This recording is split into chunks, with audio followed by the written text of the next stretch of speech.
Here. Davis. Here. Godus. Here. Trotter. Please rise for the Pledge of Allegiance. I pledge allegiance to the flag of the United States of America and to the republic for which it stands, one nation, under God, indivisible, with liberty and justice for all. All right. If there's anyone who would like to make comments on any item that is not, or anything that is not on our agenda this evening? Seeing really no one from the general public out there? Also not. Okay. Agenda changes. The only agenda change I will notice is that the minutes included in our consent agenda have been edited.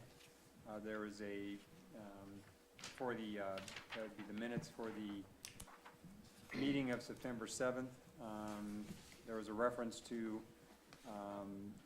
the electric rates, and that the statement said, historically Glenwood Springs has provided historically Glenwood Springs has provided the first 100 kilowatt hours free to customers, and also had a decreased rate for the original minutes said lower consumption, but it has been corrected to read higher consumption. So just wanted to make that clarification. Any council comments? All right, move on to the consent agenda. I would entertain a motion to approve the consent agenda. So moved. We have a motion by Jonathan and a second by Rick to approve the consent agenda. All in favor? Aye. All opposed? Motion carries unanimously.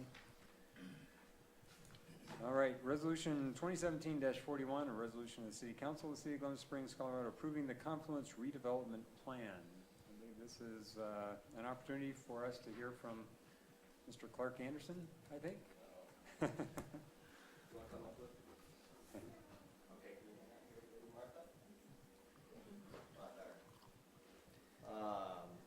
Clark Anderson with Community Builders.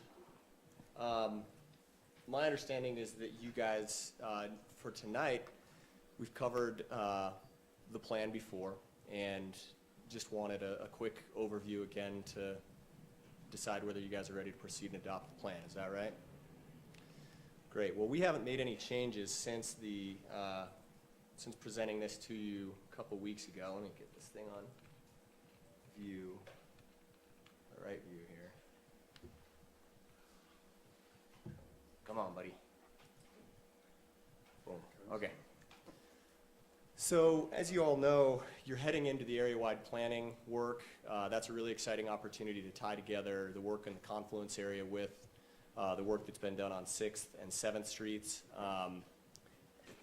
With that in mind, the big thing that we did as we wrapped up this plan was actually to simplify, as you guys might recall. A lot of work had gone into the planning work in the past, and then the work that we did with you guys over the last, really 4 or 5 years, with the pause on the project for the work that was going on 8th Street, and then rebooting it this year.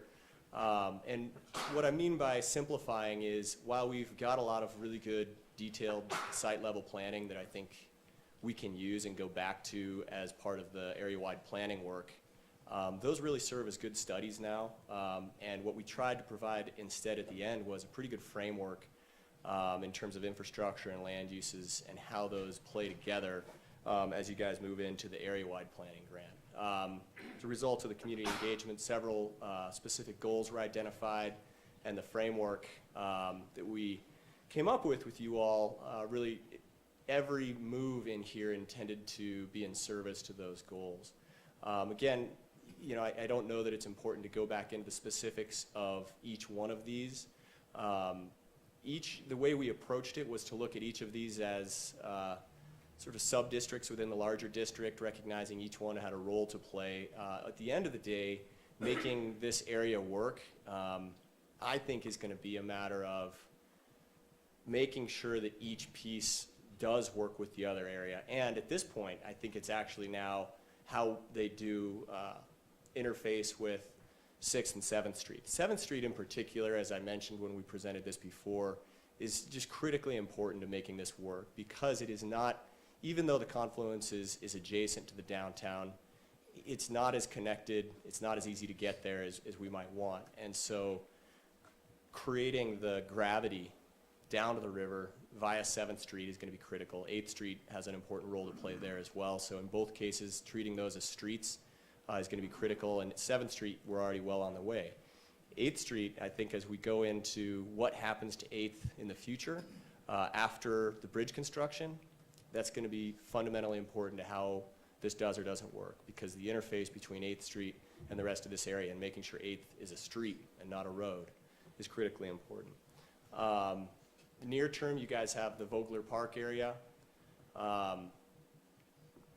We think that that's a phenomenal opportunity to introduce a variety of different housing choices into the downtown, an opportunity to boost both the supply and diversity of housing, as we've talked about many times. That's a critical piece of helping to address the affordability challenges here. It's not going to do it on its own, but expanding those choices will help. And this is an example of the types of studies I mentioned where really what we wanted to do, knowing that the next step for the city would be to go into an RFP process with the private sector to try to identify a partner and move forward. At least that's what we recommended. This shows some different ways that this could play out, and what are the trade-offs between an emphasis on surface parking, an emphasis on a more connected street network versus less connected, an emphasis using underground parking access from 8th Street. So there's a lot of lessons in each one of these, and all of that is in the plan, as you guys know.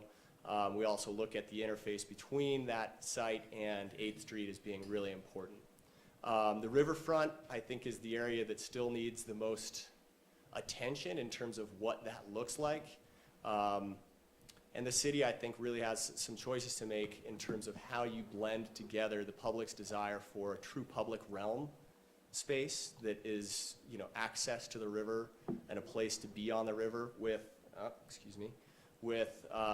some opportunities for private sector investment and development. We showed plenty of examples for what that might look like, and then I've already spoken to the importance of redeveloping 7th Street, both in terms of creating that gravity down into the confluence area, but also creating some new land use opportunities that are harder to see today, but as we explored throughout the process, depending on what happens with the east leg of the Y, certainly some pretty impressive opportunities are there if that area opens up at some point. So I will leave it there, because again, we've provided a more in-depth presentation very recently to you all, but just to cover it once more, do you guys have any questions, or is there anything else I can provide to assist you all in a decision in terms of how you go forward? Could you go back one slide? Yes, sir. I wanted everybody to see that. If you haven't seen that top picture, that's Breckenridge. That's their Performing Arts Center, I guess you would call it. I mean, it's a little bit of a simple building. I mean, all these garage doors open up. It opens up right onto to the river. And I don't know how many years ago it was, but I asked Andrew if our code would allow us to have that in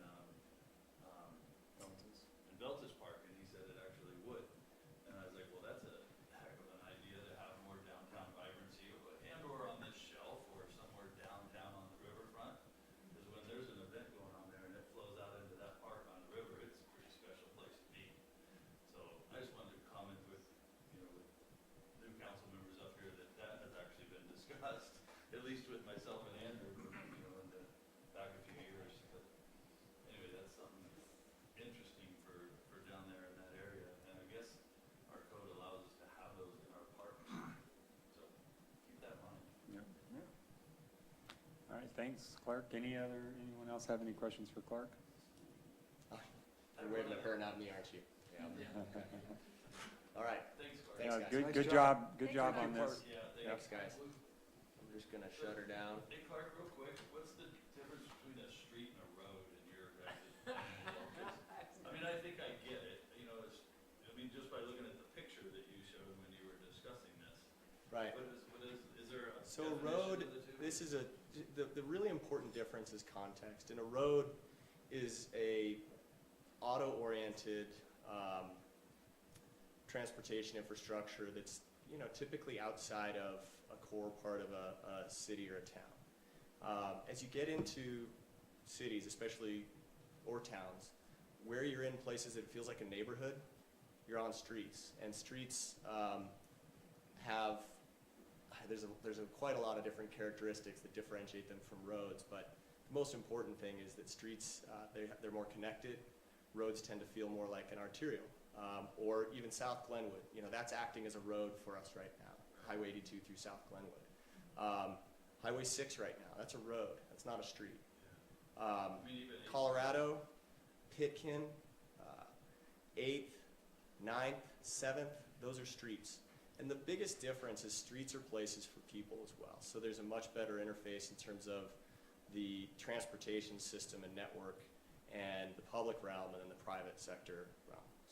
So would you say 8th Street now is somewhat of a road until you get kind of Yeah. here? I mean, right now it's just. Yeah, and the preliminary, you know, I think it is, yeah, and it's really easy to have that want to be a road because it's an important transportation corridor for cars. But the question is, you know, do we want another road going into downtown? And you could argue that the challenge we've had with Grand Avenue for a long time is it's, some people call them like a strode. It's between a street and a road. And it has some of the qualities of street, and yet from a transportation facility perspective, the way it's managed is as a road. And so, you know, we probably don't want two of those in the downtown. Thanks, Mark. Yep, thanks. All right, is there anyone who would like to comment on this item? All right, seeing none, I'll bring it back to council for a motion or discussion.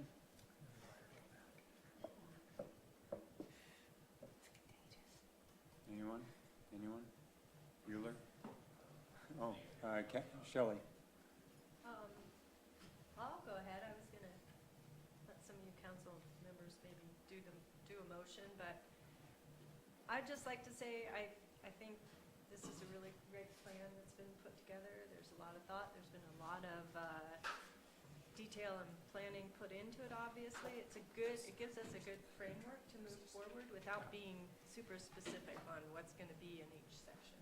It kind of gives us a design and a framework to move forward. So, with that being said, I would go ahead and move that we motion to approve resolution 2017-41 for the city of Glenwood Springs, approving the Confluence redevelopment plan for 2017. And All right, thanks, Shelley. Is there a second? I'll second. We have a motion by Shelley and a second by Jonathan to approve Resolution 2017-41, a resolution of the City Council of the City of Glenwood Springs, Colorado, approving the Confluence Redevelopment Plan 2017. Any further discussion? Let's go ahead and call the question. Gomez, yes. Davis, yes. Gamble, yes. Leahy, yes. Voorhees, yes. Hout, yes. Motion passes. All right. Next item is planning item 17-17, annexation, disconnection, comp plan amendment, and rezoning associated with the exchange, lot boundary adjustment, and slope easement agreement of a portion of the Glenwood Springs Airport property not used for public, governmental, or park purposes for adjacent property. It's a mouthful. Good evening, Mayor and Council. Trent Hyatt with Community Development here. I'll try to be quick with this tonight. Talking earlier with Carl, and this might be the most complicated, simple application in the history of the city, but we'll get through it. It involves two properties, one being 3500 Airport Road, which is an approximately 60-acre parcel zoned I-1 light industrial and office, and 97 County Road 116, which is an approximately 9-acre parcel that is zoned Garfield County Commercial General. We propose a project there that you've all heard of, South Bridge, and the piece that the city would like to acquire actually is the location of the bridge, the west side of the bridge and the abutment associated therewith. The piece that we plan to transfer to the airport mini storage property would be just to expand that property slightly, and as well as provide for a slope easement to it. Give you a little idea. We're at the south end of the city adjacent to the airport. Here is a zoomed-in version of the zoning map on the left. And the pieces that we're talking about are here and in this area. If you're viewing, looking east from north to south, this kind of gives you kind of general characteristics of the property. You can see the actual mini storage buildings in the rear here, in the area adjacent to the road that we plan to acquire. The piece that that we plan to transfer, the piece that we plan to acquire is kind of down by the river here, and you can't really see it from this photo.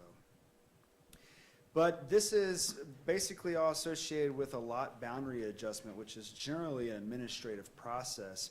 However, it does involve city-owned properties, so city council is the group that would have to approve that. But we plan to acquire the piece that you see here, to transfer the piece that you see here in yellow or gold, and to acquire the piece that we see in blue here. I know last time you guys had asked that you have a little bit more visual of the pieces that were involved in this process. Specifically, Mr. Davis asked that. And here in the hatched is the slope easement or slope maintenance area that we've discussed. And I also tried to take the picture on the left and to take kind of the graphic that I created to show you the two pieces that are involved and apply them to an aerial in the city's zoning map. And the red line that you see here is actually the city limits boundary.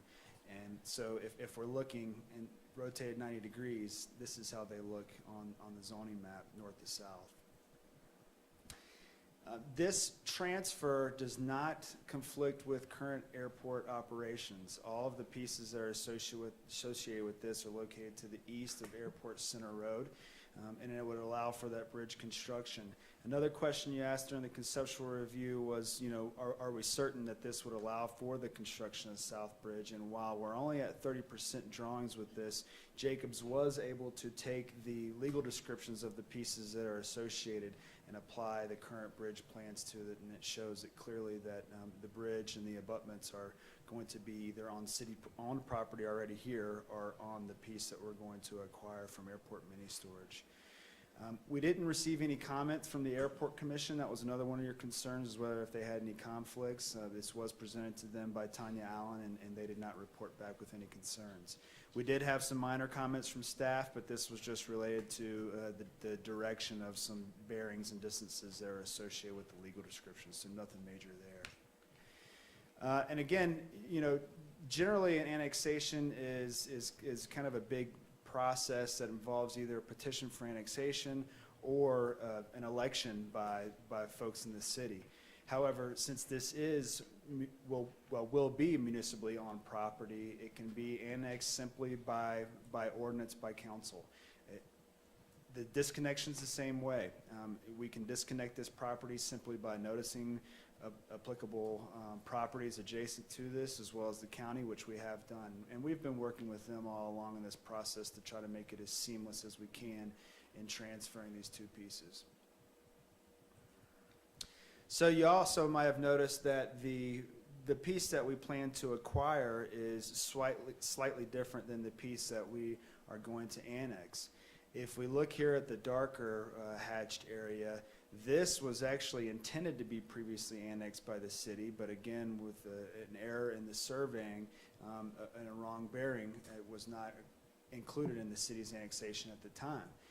It also turns out that a portion of the piece of property that we're going to acquire was previously annexed. If you look at the county tax parcel maps of this area, there are kind of some small parcels that you'll find there that there's really no ownership, and they're just kind of there, and that represents some of these discrepancies that we found in the surveying for this property. In terms of the comprehensive plan amendments that are associated with this, the city's airport property is currently identified as industrial. You see in purple here on the map, and the AMS property here is classified as in light brown as low density residential. Both Parts of these properties have the kind of the overlay zone of hillside preservation and riverside protection area. We don't propose to change that at all, but what we do propose is to basically switch these classifications so that they remain the same as the other, you know, the contiguous piece of property they're going to be associated with. In reviewing a comprehensive plan amendment, Chapter 1, page 15 of the comp plan states that any amendment shall be consistent with the vision and intent of the plan, as well as one of the following: either that events have invalidated the original findings of the plan, that the character and condition of the area has changed, that facilities are adequate to serve the type and scope of land use, an inadequate supply of suitable land is available, or the community will derive benefits from this. And again, Southbridge is something that's been discussed for a long time. It's outlined in the comprehensive plan as both an objective and a strategy to meet numerous goals. This proposal is consistent with the intent of the plan, and the community would certainly derive benefits from the construction of Southbridge if and when that is to occur. Kind of similar to the comprehensive plan amendment, rezoning is associated with this. And again, we kind of just want to maintain zoning so that we don't end up with split zone properties. But the piece that we would acquire in the existing airport is zoned IL, light industrial and office. And the property that is associated with AMS is actually, again, zoned county commercial general. Now, the rezoning of the piece that AMS will acquire will all occur through Garfield County, so that won't be something that we deal with. When reviewing rezoning, section 704060 states that the rezoning shall be consistent with city goals, policies, and plans. Again, we identified that it does maintain consistency with the comp plan, accomplishes many goals identified therein, and this property is located within the city's urban growth boundary. Items 2 through 3, I'm not going to spend much time there because they're really not applicable to this current proposal. Regarding actions items 1 through 5, the Planning and Zoning Commission, they really only considered or voted on 3 of those actions because the annexation and disconnection were not part of their review. Again, since it's only something that requires city council ordinance at this point, but they did vote unanimously to recommend approval of actions 1 through 3. There was not really much discussion by the Planning and Zoning Commission, some general questions. Staff recommends that council approve with conditions where applicable, action items 1 through 5, and I'll be happy to answer any questions that you have. Thanks, Trent.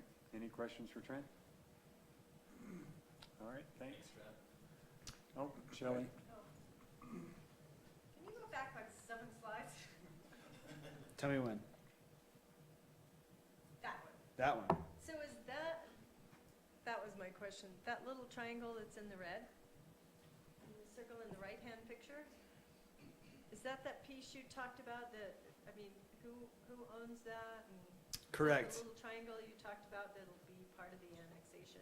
Correct. So, and just to clarify, we have, you know, on the left, we have an actual survey. On the right is a graphic taken from our GIS and county tax parcel data. So scales are obviously a little off here. Okay. But that is accurate, Shelley. This piece here, and this corner of this triangle to the west is the piece that was intended to be annexed by the city. Okay. But again, because of discrepancies in the survey, it was never accounted for. And then again, you'll see how this parcel kind of is, you know, goes further south than what you see the current city boundary there in red. And again, because that's a piece that we actually annexed previously inaccurately. So a lot of cleanup going on here, and there's Right. a lot of details involved for really kind of some simple actions, but you know, just a lot of parts. Okay, and is there ownership on that little triangle, or is that just kind of included in? Well, our survey found that that portion was actually owned by Airport Mini Storage. So Okay. that's a piece that we are acquiring as part of this, but Okay. we did find that it was owned by AMS. Okay, great, thanks. Rick? Yeah, I just want to thank you for the use of the graphics this time around. The last time we looked at this was pretty hard to follow, so thank you very much. I think it's still hard to follow. Well, Pretty messy, but it's maybe harder, huh? cleaning it up. All right, this is a public hearing, I believe, and so is there anyone from the public who would like to comment on this item? Seeing none, I'll bring it back to council. I would direct council to, let's see, page,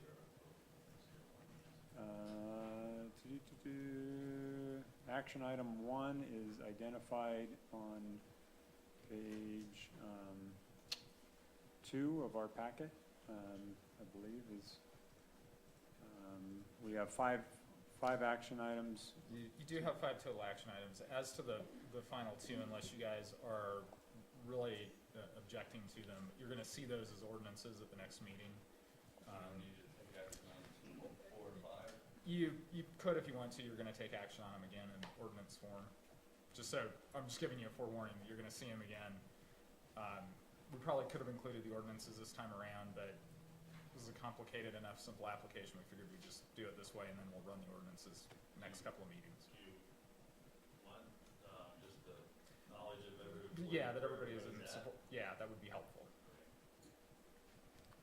So I would entertain a motion on action item 1, which is a comprehensive plan amendment to revise a portion of the Airport Mini Storage LLC property from low-density residential to industrial. You guys want me to take this on? Sure. So with regards to action item 1, I would move to affirm the recommendation of Planning and Zoning Commission and approve the comprehensive plan amendment request with findings listed on page 3 of the staff report. Is there a second? Second. We have a motion by Todd and a second by Shelley to approve action item 1, the comprehensive plan amendment. Any further discussion? Let's go ahead and call the question. All right. Golds, yes. Davis, yes. Gamba, yes. Leahy, yes. Voorhees, yes. Count, yes. Motion passes. Okay, action item 2 is comprehensive plan amendment to revise a portion of Glen Springs Airport property from industrial to low-density residential. With regards to action item 2 of the comprehensive plan amendment, I would move to affirm the recommendation of the Planning and Zoning Commission and approve the comprehensive plan amendment request with the findings listed on page 3 of the staff report. Is there a second? All right, we have a motion by Todd and a second by Rick to approve action item 2, comprehensive plan amendment to revise a portion of the City of Glen Springs Airport property from industrial to low-density residential. Any further discussion? Let's call the question. Golds, yes. Davis, yes. Gamba, yes. Leahy, yes. Voorhees, yes. Count, yes. Motion passes. All right, and action item 3 is rezoning of a portion of the Airport Mini Storage LLC property to IL Light Industrial and Office. With regards to action item 3, rezoning, I would move to affirm the recommendation of Planning and Zoning Commission and approve the rezoning request with findings and conditions listed on page 4 of the staff report. Is there a second? Second. We have a motion by Todd and a second by Rick to approve action item, I just lost my place here, sorry. 3. Action item 3, I still can't find it. Where in the world am I? There I am. Okay, rezoning a portion of the Airport Mini Storage LLC property to IL Light Industrial and Office. Any further discussion? Let's call the question. Golds, yes. Davis, yes. Gamba, yes. Leahy, yes. Voorhees, yes. Count, yes. Motion passes. We're up to action item 4, annexation of a portion of the Airport Mini Storage LLC property into the municipal limits of the City of Glen Springs. With regards to action item 4, annexation, I move to approve the annexation request with findings listed on page 5 of the staff report. Second.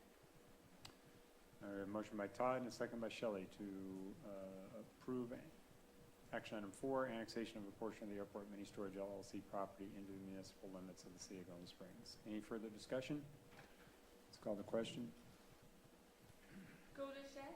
Davis, yes. Gamba, yes. Leahy, yes. Voorhees, yes. Count, yes. Motion passes. Action item 5 is disconnection of a portion of the City of Glen Springs Airport property to the unincorporated area of Garfield County. With regards to action item 5, disconnection, I would move to approve the disconnection request. Disconnection. Request with the findings. Yeah. listed. with findings listed on page 6 of the staff report. Yep. Sorry about that. That's all right. Is there a second? Second. We have a motion by Todd and a second by Jonathan to approve action item 5, disconnection of a portion of the City of Glen Springs Airport property to the unincorporated area of Garfield County. Any further discussion? Let's call the question. My eyes were failing. Golden yes, Davis yes, Gamba yes, Leahy yes, Voorhees yes, Cook yes, motion passes. All right. And Now, John, thanks for, Yeah, Thank thank you. you. made this really clear to understand, so thanks for doing this. okay, at this point, we are up to agenda item 16, which is presentation on module 3 of the development code. For this purpose, we will all move down to the tables so we can review this in kind of more of a work session style setting, but we're still in the regular meeting. Which not only is the chair lower, the table's higher, so it's just like, it's not really as bad as it is. It's been fun.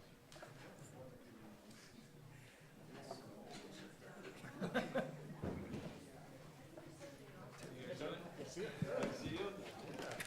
Welcome back to Glenwood. Good seeing you. Yeah. I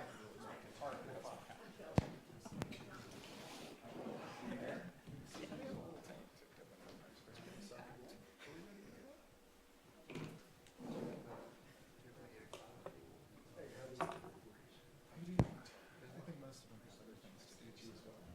They just be, I'm glad there. Deborah's got 10, just like got one all nighter. Easy to understand, anyway. Steve is leaving.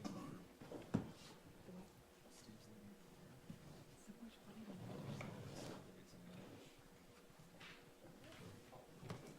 I wasn't sure. Where are you going? First we make faces, then we make. South Park.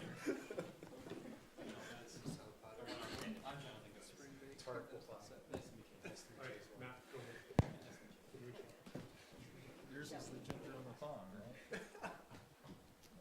Rick Voorhees. T-A-R-E-Q. I was a previous sort of college. Matt, do you want to? Really, very briefly.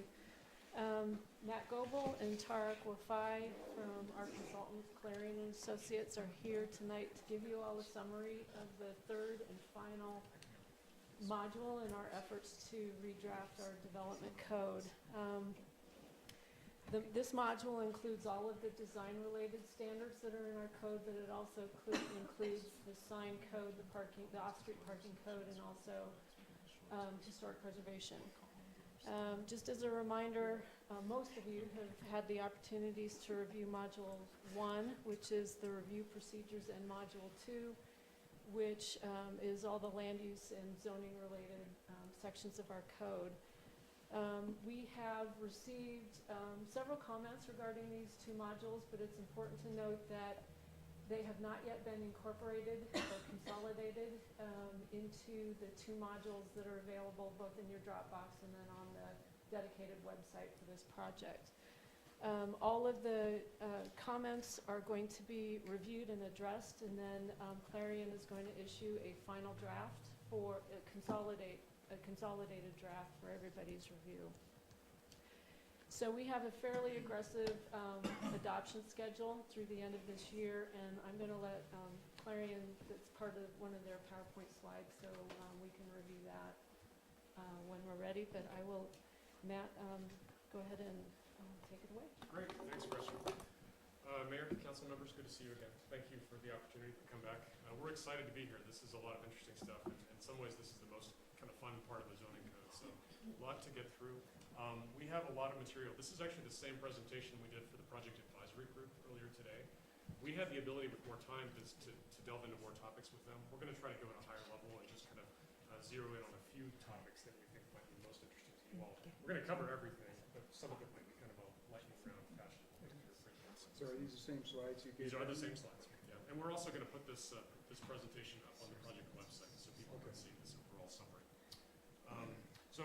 We're going to just remind you very briefly about the project overview and then walk through mostly the highlights from Module 3, right, the presentation. I want to just remind you briefly about the the overall scope, we are now at the end of the drafting process with this module 3. So we're very quickly going to pivot into the development code adoption piece. And we wanted to give you a little bit more detail in this presentation about what actually that would look like and what those incremental steps for adoption would be before we get into the substance. First of all, we have now presented the 3 modules there. So we're presenting the 3rd module today. We've got the full draft of the code out there. We are then going to receive comments from the public on this 3rd module and then turn around a consolidated draft code that's got everything put together. That's going to be available to the public. We're scheduling that for November 1st. So that can then be presented to the Planning Commission at a meeting. They've got a public hearing for them on November 14th. That will be followed by a round of edits to address their comments. Then we would turn around an adoption draft code, which gets a first reading draft to you all on your dais by December 21st, so before the end of the year. So it sounds like 3 months away. It sounds like, wow, we can do a lot of stuff in that time, but that's actually a fair amount of work. Because for each of these pieces, we're going to be turning around initial drafts that we work on with staff, and then we'll turn around revised versions for the public. But that's the overall schedule for the code itself. We wanted to just make sure that you were aware of the other projects that are outside the code that are supportive of, kind of complementary to the development code, that are really important to make sure the code kind of functions as effectively as it could. One thing is an administrative manual. We've talked about this with you all before, but this is just the document outside the code that has the list of fees and the submittal requirements for applications and things like that. You have a lot of that material in place right now. I think there's an interest in updating some of that material so it's ready in a new form when the new code is adopted, so that needs to be put together. Similarly, engineering standards. We have removed a lot of those detailed things outside the code. You're all working on an updated engineering standards manual. That is referred to throughout this document, but that's an important kind of piece of the overall web of regulations that will support the code. And then finally, there's some mapping to do. You know, we've talked about new zoning districts, for example, and we've talked about some conversions of districts. And so there is going to be the need to prepare a zoning conversion map that explains how the new districts will get applied, if there's just changes of names or things like that. And so that's something that's on staff's plate to work on. Related to that, there's a couple of supporting maps that are not citywide, but they're going to be important to help enforce the code. One is potentially a parking exemption map. Tarek's going to talk about that more later, defining the area where parking is not required. And then also a better definition of the downtown core. We're using the term downtown core throughout this document as a defined boundary within which specific standards apply, but you actually don't have a tight definition of where that is now, and so that actually needs to be put on a map. So that's just a summary for you of kind of these supporting materials that are important to make sure the overall code functions as effectively. So are all the supporting materials, are they building on things that we had before, or is this sort of brand new? It's a hybrid. A lot of the engineering standards you've got, they're being updated, you know, as part of this other project. A lot of the checklists for different application types you've got, but this is an opportunity to update them if you need to. It's an opportunity to update fee schedules. You don't have them all consolidated in the form of a manual, so kind of putting them together like that is kind of a new thing. It's not a lot of work. One-stop shopping. Yeah. So, and you have a zoning map now, so you've got all that information in GIS. It's a matter of putting together a new, making sure that the new zoning labels are included in the GIS system. All right, now we can get into the substance, the fun stuff. So just very fast, reminder that this is all grounded in the assessment report that we did that identified key themes for the report, one of which was consolidate and upgrade the development standards. The assessment report focused on a lot of different types of things. These are some of the highlights that we highlighted. First of all, just language general. You got a lot of uses of kind of harmonious and compatible, these kind of undefined terms. And there was a real need to kind of go through that and look for opportunities to clarify things and make it more objective. Consolidate and update design standards. We'll talk about this more, but you've got downtown, you've got commercial, you've got residential. They all kind of were written at different times. They have different language, but they address similar themes, and it's confusing to the public how those different things overlap. And so we have taken a big step forward in consolidating and upgrading those. Focus on infill and redevelopment, recognizing that that's going to be a lot of what you see in the future. Complete rewrite of parking and signs, And then also rethink preservation and how those preservation standards could be improved, the criteria for significance, things like that. So when we laid the foundation for this piece, that's what we looked at. We have now drafted materials that implement all those ideas. They're contained primarily in this 070-040 article, which is development standards. That's primarily what we're going to talk about tonight. Preservation is its own animal. It's actually proposed to get its own article moving forward. That makes the most sense structurally. And then also you've got new definitions that we've introduced tonight. We're not going to cover those in this presentation, but those are being kind of built as we go along. With this presentation now, you'll have a full draft of the entire code. These are the topics that are addressed in this presentation and addressed in development standards. And you can see there's a lot of them there. So we actually have slides on each one of these. And like I said, this is going to be a bit of a lightning round on some of these. We're going to go through quickly and just show you some photos of the issue, just so you understand kind of what types of issues the code is designed to address. We're going to explain to you how we have improved the code to address some of the issues we heard about. And then we're going to highlight a few things that are still lingering out there for discussion, and things that are still in process. We're going to zip right through just for time. Just as a question, will you kind of compare and contrast, like what our existing code was to what the new code will do? We're going to try to do that, yes, for each Okay, one of these great, things. great. And it's a spectrum. You know, on some places we have completely rewritten what you've got, and it's signs and parking. Those are brand new things. In other places, we've suggested carrying forward what you have. A lot of your site development standards, like for subdivision, are in pretty good shape. We didn't need to spend much time there. In other places, it's a hybrid. So, this is an example of an organizational improvement that we think is important. Sensitive area protection. So thinking about areas with floodways, thinking about areas that are on hillsides, steep slopes, or subject to geologic hazards. One of the things that we've tried to do is consolidate all those standards right up front.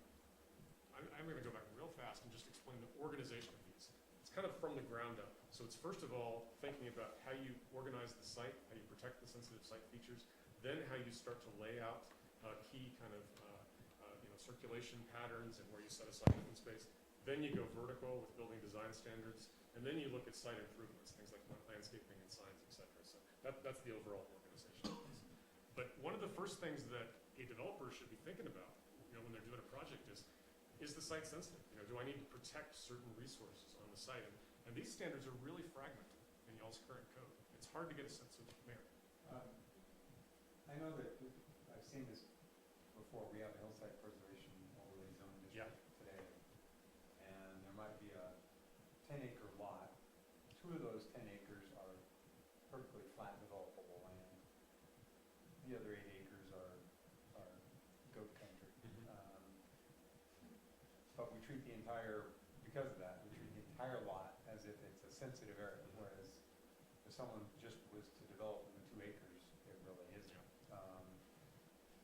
Do we differentiate that in here within a parcel of land, or is each parcel of land painted with the same broad brush? No, that is one of the big themes that we're trying to address, is to give you better tools to basically break apart a site and to direct development to the least sensitive areas of the site, so that the flat stuff is where you want to concentrate development. The more steep areas or the more sensitive areas, maybe it's habitat or something else, will be protected. So we'll talk about that in just a few slides here. These are just photos. Y'all understand the importance of hillside development. It's obviously a very desirable place to live. It's a very sensitive area in terms of establishing the character of Glenwood. All these slides that we're using are not of Glenwood, so don't try to look for y'all's house in any of these.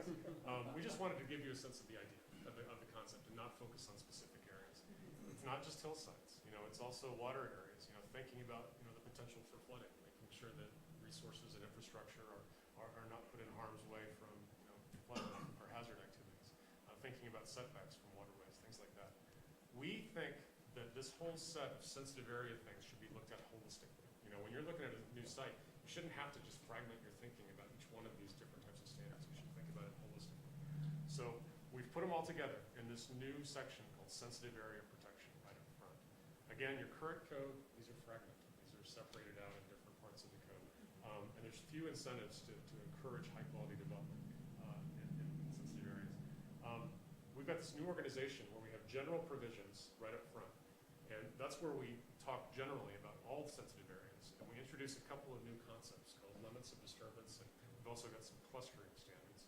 And then after the general provisions, we get into the specifics for hillside, for development of areas of geologic hazard, and for areas of flood hazard. So I want to talk about limits of disturbance and clustering and hillside, because I think those are the most interesting parts of this stuff. The limits of disturbance is a new tool, but it's an idea that's been around for a while, and it's been around in Glenwood for a while. It's basically just a building envelope idea. And it's basically saying a developer, when they're proposing, you know, to develop on a site, they need to, first of all, look thoughtfully at what's there, and what the resources are on the site, and where they should concentrate development to protect things that are most sensitive. And we've got some examples there. You know, it could be wildlife habitat, could be trying to minimize threats from fire, could be just topography, steep slopes, could be that you're trying to think about protecting views. So there's a lot of different things that would go into the development of limits of disturbance, and those are all identified in the code. What we say also is we propose a maximum limits of disturbance. And so for a site, we've just proposed that for a single-family home, your LOD is 50% of your total gross lot area, or 20,000 square feet, whichever's less. So that's the intent there, is that you're concentrating the disturbance on a particular part of the site so that more sensitive areas of the site can be protected. Beyond single-family residential, it's case-by-case basis. We have some exceptions to this. You know, for example, your leach field for a septic system would be outside the LOD, so that there's some things that could be outside. But for the most part, try to focus your work on the inside. Where do you, like, how do you, in your guys' world, how do you come up with those numbers, like 20,000 square feet? Like, what if it were an example like Mayor Gamba just said, it was a 10-acre site, had 2 acres flat usable, and somebody wanted to build a home with maybe an outbuilding, and they had more than 20,000 square feet now of building structure with roads and, you know, driveways and a couple, maybe 2 different structures that they, so how do you, and is there ways to have flexibility in there that says, okay. Yeah, very good question, and I don't think it's a precise science, but I think those numbers are different in different communities. So we talked to your staff to get a sense of kind of recent hillside development projects, to get a sense of what this area really looked like in terms of percentage of the site, and that's where we came up with those numbers. But we also introduced some flexibility. So beyond that, those limits that I mentioned, there's an authorization for the director to approve 20% above that for really unusual sites. So we try to build in some flexibility. Recognizing that, you know, we don't honestly have a lot of these kinds of sites left to develop. Most of them are going to be a redevelopment of like a downtown lot that's 5,000 square feet and it's already been 100% disturbed. Am I reading this correctly, that I can only then disturb a certain percentage of that downtown 5,000 square foot lot, or? We talked actually with the advisory committee about that this afternoon, and we talked about just maybe creating some new exemptions altogether from this requirement for some lots like that, for the really small lots or the downtown lots, because you're right, those are in a different category altogether. Okay. So Does this only apply to the sensitive areas? it does, Or does it but apply to everything? it's in the sensitive areas section, but right now that actually casts a pretty broad net. So it's actually everything that requires a development permit, or some other things. So it is a pretty broad net. And It's a significant, Anything like that. yeah, a significant portion of these old lots downtown are in geologic hazard areas. Right. And so even though they're very small lots, I would think that this would apply to them. And so we want to be careful about how we do that. So, That's a good point. This is just an example of a couple of different ways that a site could be developed. You've got an existing site with with existing vegetation, shown by the clusters, and then there's a stream up there on the top. On the left-hand side on the bottom, you've got a site disturbance pattern that actually has a detached garage, and it's got a driveway that crosses over the stream. Whereas on the right-hand side, you've got something that's probably a little bit more sensitive to that site, and you've minimized the pavement by connecting the garage to the home, and you have not crossed that stream by the driveway. So that's an example of how the limits of disturbance could be designed more sensitively. It's up to the applicant to draw their own limits of disturbance. They can work through that and talk about it with staff. It's up to the applicant to designate it on their site. There's another tool that's introduced, a clustering tool.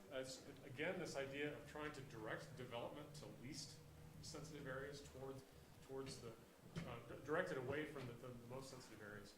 And we've just got some language that talks about reducing minimum lot sizes to protect sensitive resources. And so you could reduce your minimum lot sizes in certain circumstances up to 25% to help protect some of these sensitive resources that I talked about. Hillside development. So now those two standards, the LOD and the clustering, those apply to all the sensitive areas. So geologic hazards or to floodways or to hillsides. Now we get into standards that apply just to these particular types. Hillside is the district that we probably heard of the most about when we were first doing our interviews. It's really confusing the way it's written in the current code. I think we've made progress in cleaning it up. I think it's still a work in progress though. We've got a ways to go. We have tried to really simplify this. In particular, right now you've got references to both the Hillside Preservation Base Zoning District and also an overlay district, and it's really unclear how those two things are intended to work together. In this draft, we have taken out the overlay district language, and so it's just, you still have a Hillside Preservation District, but you also have hillside standards that apply to steep slopes generally. So these standards apply to the base district, so anything that has been mapped by the city within the Hillside Preservation District, but also any site that would have slopes greater than 20% within the limits of disturbance, and then also any areas of geologic hazard. We have gone through and we have updated all the site development standards that apply on hillsides. And this is all the things that, for example, talk about minimizing, cut and fill, doing sensitive grading. We have tried to introduce new standards about things like building design and color that are consistent with the other standards you have elsewhere in the code, but they're stepped down a little bit. But it's important to be consistent with the standards here that you have for elsewhere in Glenwood. We've gone through all those. And then finally, we're really trying to think through, are there additional tools that we can introduce to encourage construction on less sensitive areas of the site? And like you said, Mayor, don't treat the entire site the same. We've got some language in this draft now that proposes a density transfer system. We talked about that a fair bit with the committee today. We're going back and forth on that, honestly, about whether it's worth the trouble. It's kind of a mini TDR system, really. You've got to identify receiving areas and then sending areas. And to do that on a particular site, there's definitely models and how communities have done that. It's a lot of work, it's a lot of brain damage. And we're thinking maybe it could be simpler just by embracing that limits of disturbance tool we mentioned earlier, in combination with these updated site development standards. And then also maybe just making sure that we are ensuring that there's really there's important restrictions on development on the really steep areas of the site. So we did introduce a new prohibition altogether on areas that are 30% or more, for example. You don't have that. So this one is, like I said, it's still a little bit of a work in progress. We really would like to sit down and just kind of talk with staff a little bit more about how to clean this one up. But we feel like it's already done a lot in terms of simplifying and streamlining what you have now. And we know this is an important one for the community. So basically on a 30% lot, you just couldn't be building at all. The portions of a lot that are 30% you could not. But there could be tools that we introduce that allow you to kind of break apart the site more and have different measurements on the front versus the back, and that's what we're still talking about. Okay. What's our, has the minimum lot size changed? It was 5,000 square feet, is that changed? You mentioned that on the previous slide. We have talked about a 10,000 square foot limit, and that's something that we actually asked for feedback on module 2, and so. Is that on new lots, or? That'd be on creation of new lots. Creation. Yeah, creation of new lots. Cardiff's 3,000. Well, yeah. What was that? We have a subdivision Cardiff Glen, those lots by and large are 3,000. What is the slope in those areas? Zero. Zero. Oh, sorry. Yeah. Oh, you're saying just in this? No, this is for the hillside Just preservation. for Just that. in this. Okay. Okay. And then, Yeah. Yeah, I think your question and then is general. kind of in general. This would be for creation of new HP. Okay. As far as the designation of areas subject to HB, I know that we currently apply an elevation limit, don't we? Anything above 6 elevations and X, That okay. blue line. How applicable is that? There are areas above that that are perfectly developable. And granted, it would need some infrastructure. It would need perhaps a water storage tank or something to have adequate fire protection, but it's not based on not everything in the world above 60, that line is undeveloped, I guess is my point. That's a great point. I'm going fast, and I didn't mention all my points here, but we did not carry forward that elevation limit under applicability. Okay. So that's not a flat threshold now. And the thinking is that you can be more thoughtful, and when you create that hillside preservation district and where those boundaries are. And yeah, some of it's gonna be above that elevation, some of it might be below, but that's not a good proxy for where these standards are. Real quickly, Mr. Mayor, you've got some planning commission members that rolled in. I think you got started a little bit ahead. Do you mind getting them up at the table with you guys? Sure, yep, planning commission, come on up here, sorry about that.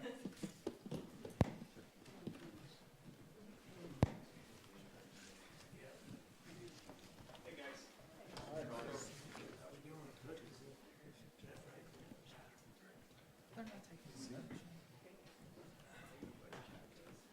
They're not taking a motion. They're not taking a motion. They can't do that. They're not setting any public policy. Yeah, you guys sit in the back of the bus, sorry.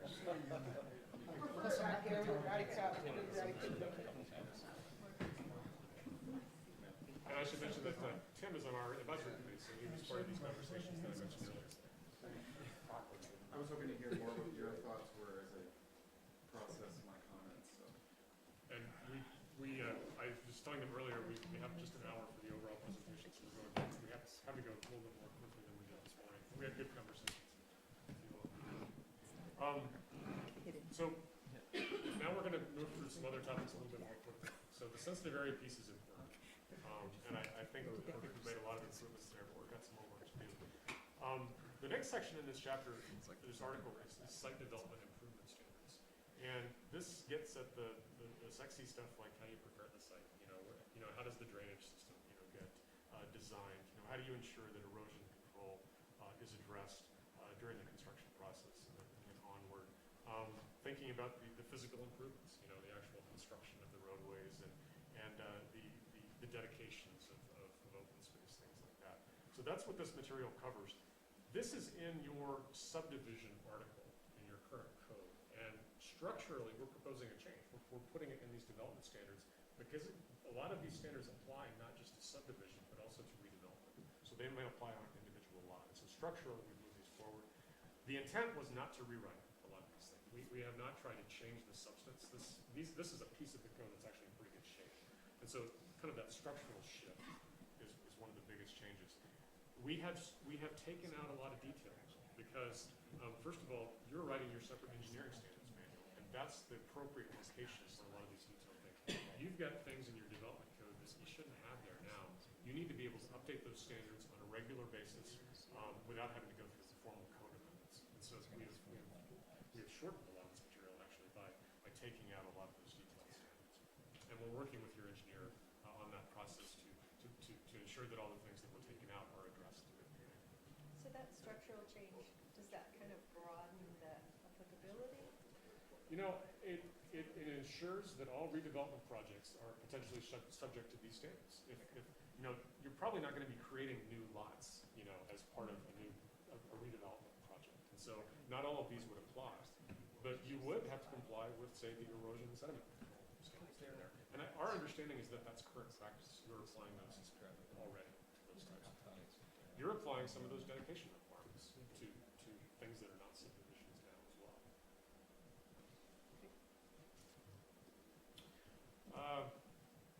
Common open space. So now we're starting to think about areas that should be set aside and then protected.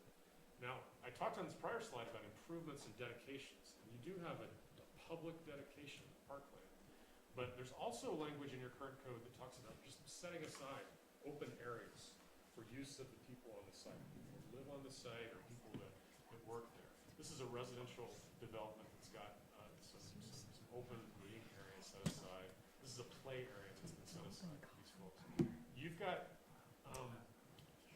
language in there in your current code that it blurs the line, honestly, between kind of publicly dedicated areas and private set-asides. So one of the things that we've really tried to do in this new draft is to clarify this distinction between publicly dedicated parkland and open space and private set-asides. This is the latter. This section just deals with the latter. And We have also proposed broadening the applicability of this, and we wanted to get y'all's feedback, but right now you're applying this common open space requirement to just residential development. We're proposing that you think about broadening that, but also change the types of features that would apply. How come you would want to broaden that to commercial and, I don't know, multifamily? Yeah. What would be the reason for doing that? The idea is just that you're providing additional on-site kind of amenities for the people that work and live there. And it's not, I'm gonna jump ahead to another slide. There's a lot of different things that can be used to comply with this requirement. And we've got this table with these photos of these different types of features that can be used. So it could be a natural resource or a hazard area that is set aside if it meets certain criteria. It could be an active playground, an active park. It could be a stormwater management device if it's designed as a site amenity. It could be some type of, plaza or public area in a more urban space. So the idea is that there's a lot of different things that you could provide. You get a lot of flexibility in how you meet this requirement. But you need to be thinking as a developer, not just about what happens within the walls, but also about how the building relates to the exterior environment, how people kind of, what are the fresh air, opportunities for these folks. So would something like this apply even if you had a 5,000 square foot infill lot and you were wanting to build a residential house on there? Are you needing to dedicate public open space to somebody, or? It's not public open space. So this is all private. This is just for you. This is just for the folks on there. But we have some exemptions here. So you see, right now we've got a draft exemption for the entire downtown. So these wouldn't apply there. And we've also got a draft exemption for single-family detached or duplex on an existing lot. And so that's what we're trying to do with these exemptions, is carve out things like that. However, I will say that we work in a lot of communities where they do apply these standards to their downtowns. And that's where they focus on plazas, pedestrian plazas or things like that. Again, just really trying to take this idea of an outdoor recreation space and kind of think about it in an urban way. What is an urban form? And maybe that's for Glenwood right now, and maybe it's not. Yeah. So we kind of raised it for discussion, but Another examples could be courtyards or recessed entries or anything that gets some level of greenery associated with it, whether it has to be developed or block. Can it also help with connectivity, probably across, within parts of town that's a great point. that have? Yeah, it's not really a trail system, but it could help kind of complement. If you've got a park next door, or if you've got a green area on the developed site next door, you could kind of do a similar thing that would help connect those green areas, sites next door to each other. Would an exemption to this be like an ADU? If you wanted to add an ADU that exists in single-family home? Yes, ADUs actually have their own standards separately, and so we've called them out as exempt from a number of the things we're talking about tonight. Because I don't think that's how it is in our current code. Right now, we have to pay a parkland dedication fee if you want to make an ADU. Is that? Well, the parkland dedication is in that prior section that I talked about, so this would be separate.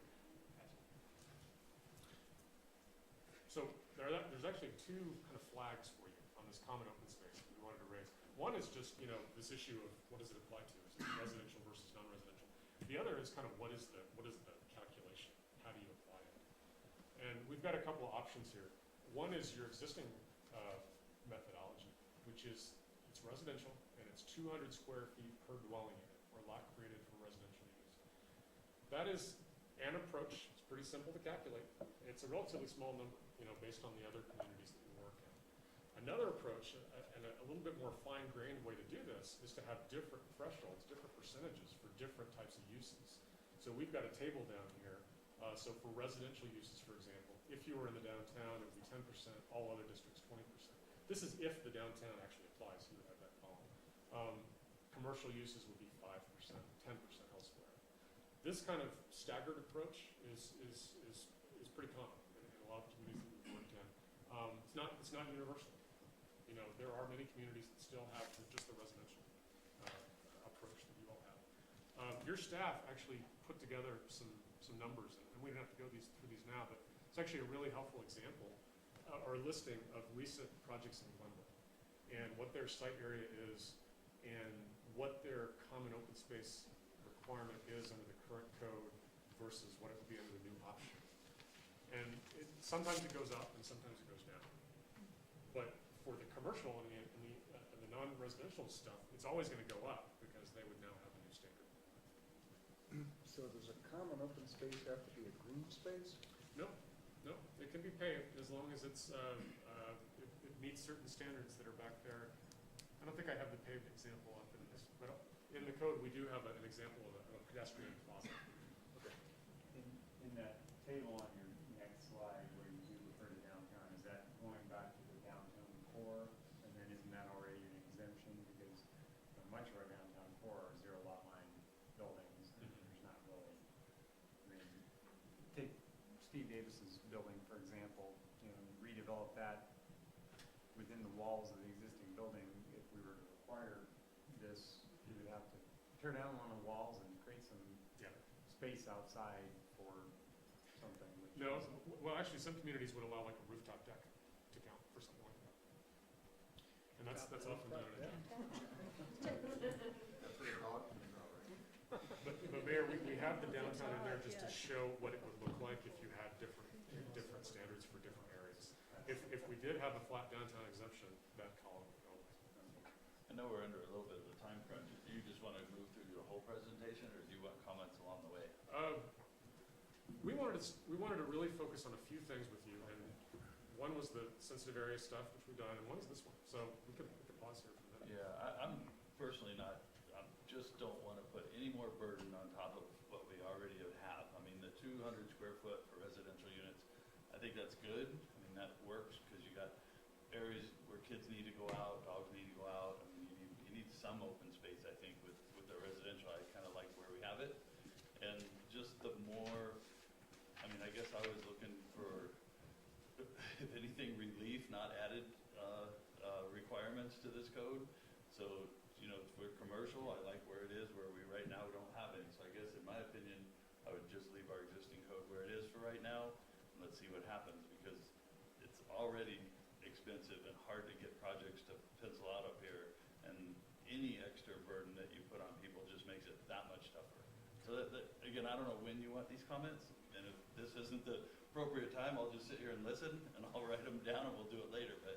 No, that's fine. We appreciate that, Todd. So just on the comments thing, because of the timeline, we're asking for comments by the 26th. Okay. So to go to Gretchen by the 26th. Okay. But I did want to clarify, or just respond that we do think we've introduced a lot more flexibility by allowing many different types of things to count against this requirement. So, like I said, there's a couple of different variables, and even if we kept the 200 square feet, you might still want to also keep this new menu of additional types of features that can comply. Right. That's opening it up. Can I make a quick comment? Sure. One, because of interest, and two, just to be honoring with this guy, just because of what he said.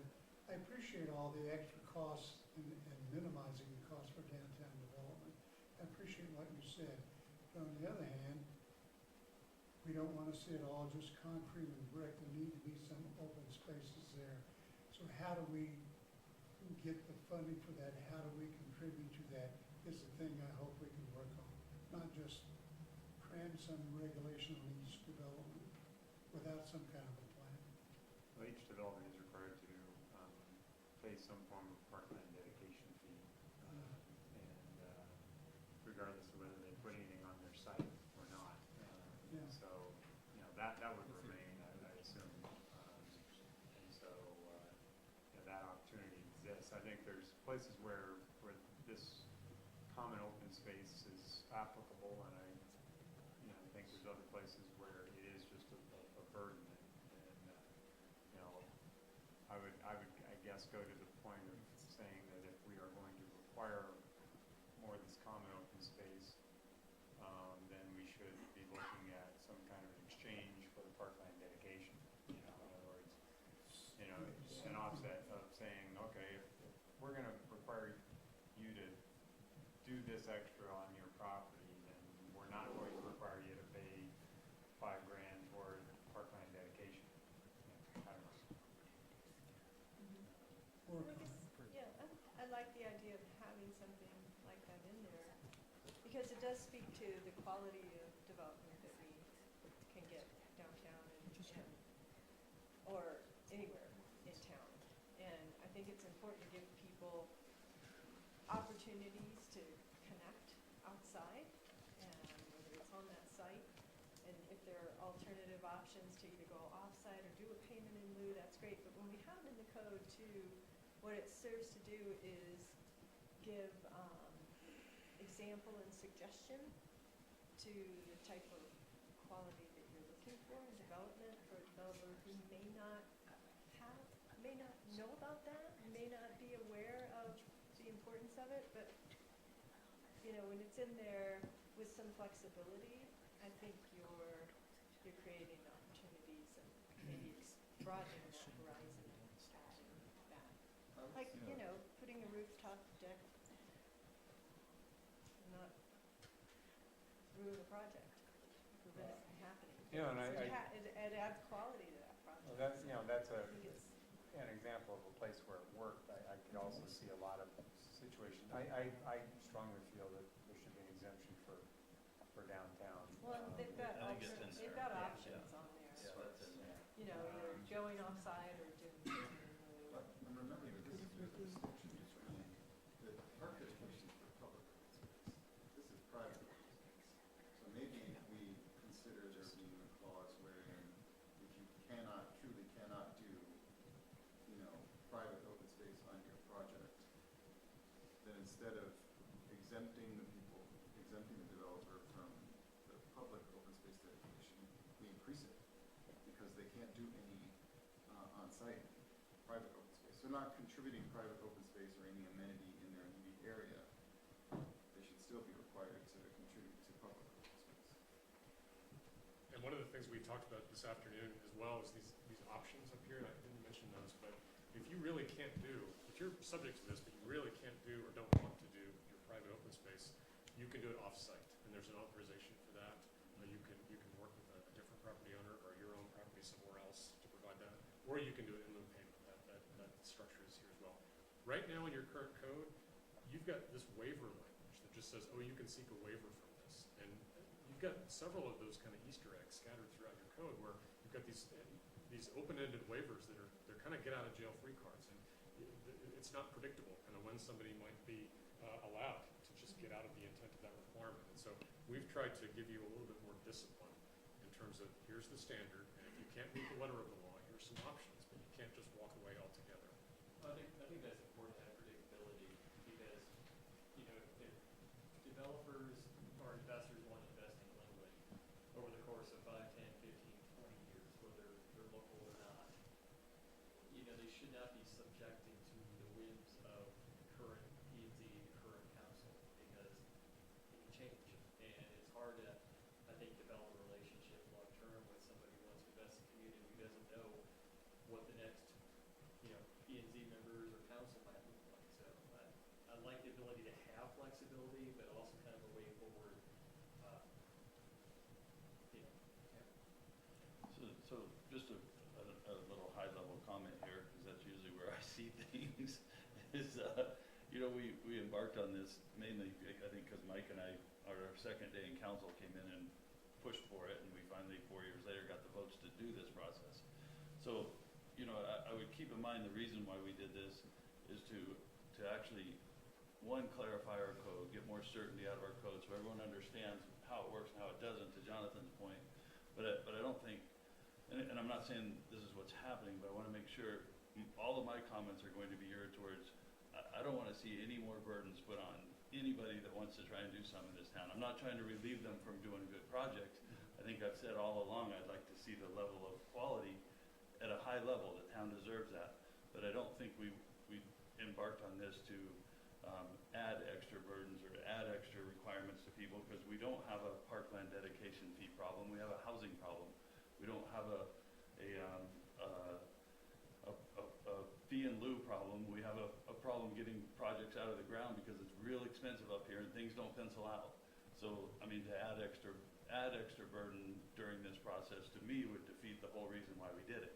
And that is to, if you will, I don't even want to say the word simplify. I'm not necessarily looking for a simpler code, but definitely more clarity and more certainty out of the code, and less risk on that applicant for coming in, and then hopefully in that manner they would, and I believe this to be true. I think the private sector comes to the table, and they've shown it over and over since I've been on the council, when they have a good project and certainty and And I think our staff has done a really good job of guiding them towards really high-quality projects. Because we haven't seen too many that we're like, wow, that was a real dog. I mean, everything that we've been seeing has been pretty darn good the last 6 years. So I guess I'm looking, again, this is high level, but I sure don't want to add burden to the problem, because we do have a problem with housing. We don't have a problem with open space. We have tons of open space. We don't have a problem with, I mean, all of the fees we charge. I mean, I've never had anybody said, well, gosh, we got a really bad tap fee problem. No, we don't. We got a housing problem. We have a problem making projects pencil out up here that people want to do. So just keep that in mind. I mean, that's why we embarked on this, to try and actually maybe not make it less expensive to develop here, but surely make it more clear and not to add any extra burden. So So maybe this is a way that you can help, from your experience in doing this in other places, maybe zero in and tell us if we're being sort of in an additive mode or a streamlining mode, or how we fit with maybe other communities in terms of rules. It'd be nice to hear a little bit of that. Yeah. I was gonna say, like, that, like, what I wanna know when we talk about like fee structures or anything is, how do we stack up compared to our neighbors? How do we stack up compared to Steamboat? How do we stack up compared to, like, not necessarily I wanna be Steamboat or Durango, but, you know, are we outside the mainstream by 10% or 30%, or just where do we kind of fit in that kind of overall scale? And I'd say kind of to your point, development has community costs, and when you say we have plenty of open space, we don't have a lot of trails really compared to other communities in close proximity to Glenwood. You know, I've heard, and there was a tax question 4 or 5 years ago for open space and trails. You know, that got on the ballot because there's a lot of people in the community feel like we didn't have enough. You know, I'd say that we're looking at $1.8 million potentially for park, Two Rivers Park and Belfast. So, you know, if we get another, 1,000 units, those people still have to go someplace in Rank Creek. They still have to go someplace, and those are going to have costs. That either that gets paid out of a bond or general fund, or it's borne on the back of developers. But to say that we're putting up unnecessary barriers, I think there's some reasonable barriers, because those people do bring a lot of needs to the community. I think there's a couple thoughts that I have in regard to that.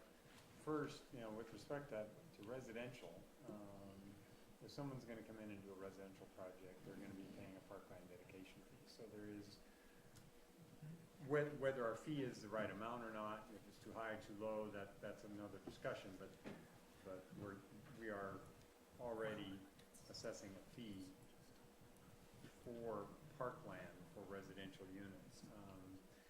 This is more geared toward, if I'm understanding it correctly, not public open space, but private open space. And I like the idea of providing more flexibility for that. I don't know if decks, for example, exterior decks on a multifamily project, if that qualifies or not. You said rooftop decks would. I think opening up that flexibility is good, but how does a grocery store, for example, create a need for private open space? I'm not sure where I see the connection there. How does one could argue an office space, someone's having a bad day, they need to go to their private open space, and I don't know. But I don't know, I see other applications where there's just no connection there between the need for the private open space and the type of development that's coming in. I think that's an easily answered question, and that is the difference between a really well-done grocery store that has, landscaping associated with it, that's a pleasant place to go, versus crossing an ankle-breaking boulder field, which is what we have at one of the grocery stores in our town. Well, or having, for example, City Market. One of my pet peeves there was when I was pushing a baby stroller for years, is you walk down the sidewalk there, and instead of having a nice walkable sidewalk entry into the grocery store, the sidewalk dumps you right into the auto entrance with no access. So you're literally pushing your baby stroller into the. I don't already disagree with either of those finished. comments, but neither of them have to do with private open space. One has to do with parking design, one has to do with But pedestrian adding that, if access. that open space can include things like a good bicycle parking area, maybe a The open space area requirement to eat lunch. provides the room within which to do the landscape. Well, but it's, our parking code, you addressed our parking code. Yes. And I'm assuming parking would still have some element of landscaping requirements. And you could use that to count against this requirement under the code. Okay, and so there I can see a connection between a grocery store and the need for private open space. We're not trying to double dip, so Yeah. where there's other places where these things are required, they would count against this. This is certainly a great example of why this should be a 4-hour work session. You know, the one project quickly that I worry about is the Bethel lot, where it's now 25 by 80 feet. And as we're trying desperately to figure out how to get a developer to come develop that down in the heart of downtown, now you're saying that you would have to also provide for 400 or 600 feet of open space, which, you know, diminishes that opportunity even further. Well, I think downtown was exempt. I want to, I would hope so. Small where it wouldn't apply. I want to say something very quickly, and that is, because we've gone section by section in this presentation, it makes it a little bit challenging to see holistically how these different pieces fit together. And when you review the landscaping section, and when you review the building design and the parking sections, you'll see we have listened to the charge of streamlining and more flexibility and certain properties that it's just not going to work to have to provide parking on a small parcel.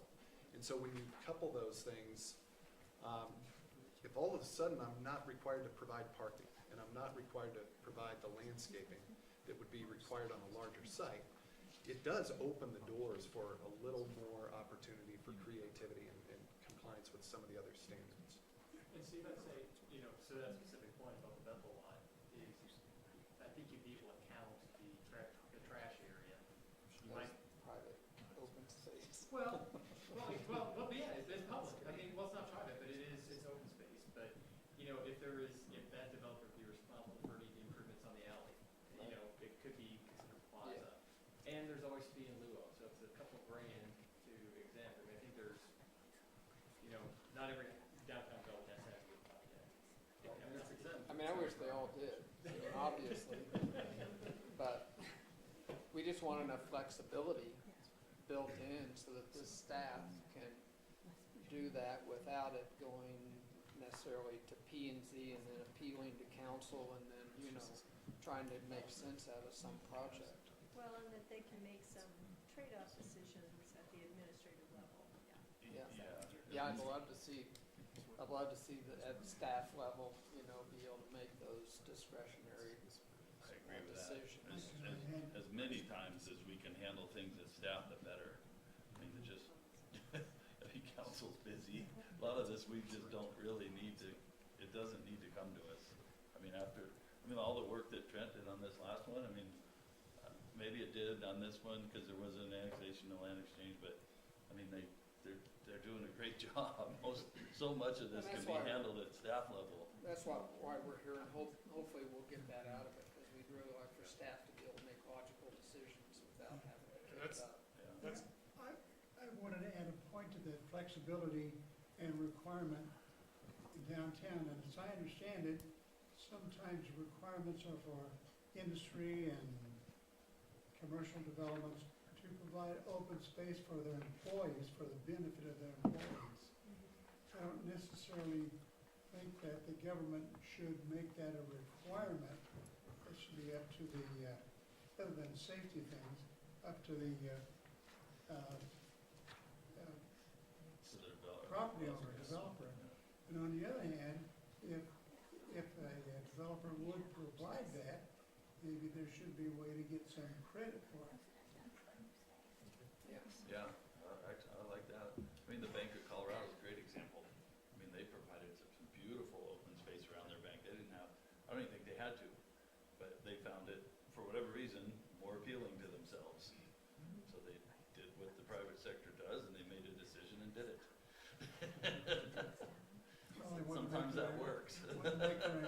happy, and that's a big point about why some areas require that, but I don't know that it should be a requirement.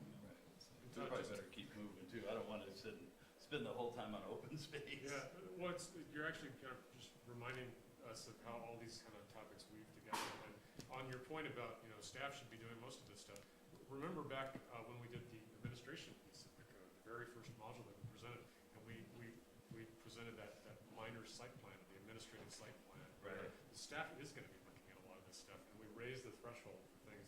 So all this stuff that we're talking about tonight, a lot of it is going to be handled at the staff level. That's Right. what the work is. Right.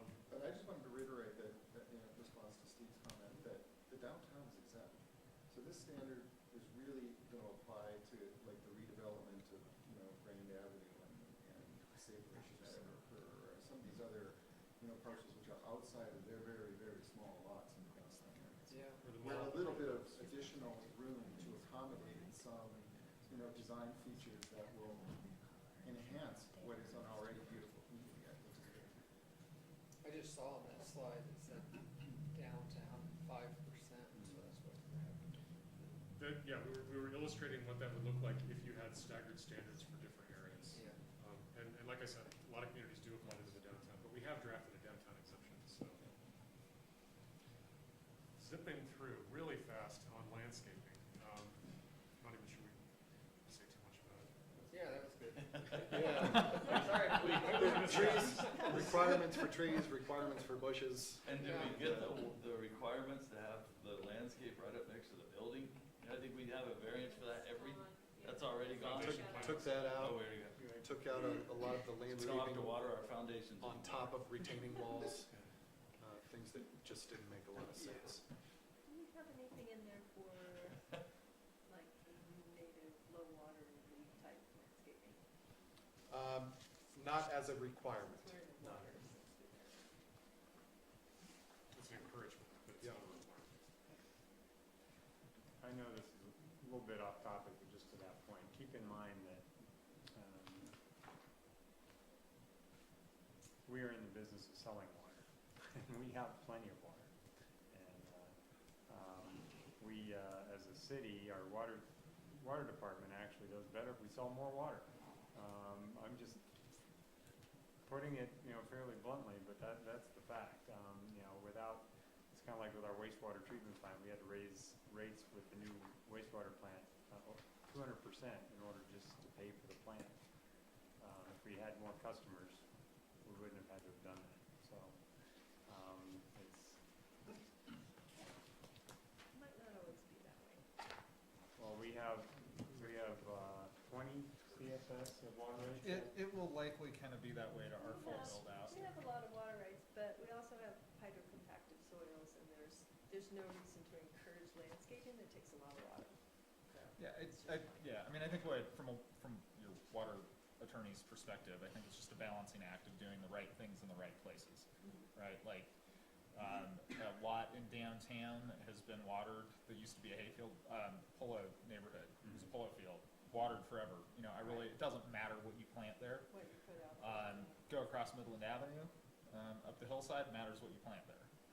Terraces matters what you plant there and how you do it, and how you water it. And so I think that's really that, kind of that hazards piece that we talked about early on, really, as guidance on what kind of design you're gonna do, that really has an impact on the design, it's just your location. So, We built in an alternative compliance procedure within the landscaping section and within a couple of other sections in the code as well that say specifically for severely hydrocompactive soils, especially those around building foundations, this gives the director the ability to make some judgment calls on what would be most appropriate for that site. So rather than just say, you shall provide this amount of landscaping, there are going to be exceptions, and we've established that authority, or actually carried that authority forward from your current design standards. One more point on this, we're not blessed unfortunately with raw, irrigation water like Carbondale is, for example, in many areas. So I just point out that using treated water on landscaping uses resources and chemicals and costs and energy, and I think that anything that we can do to sort of move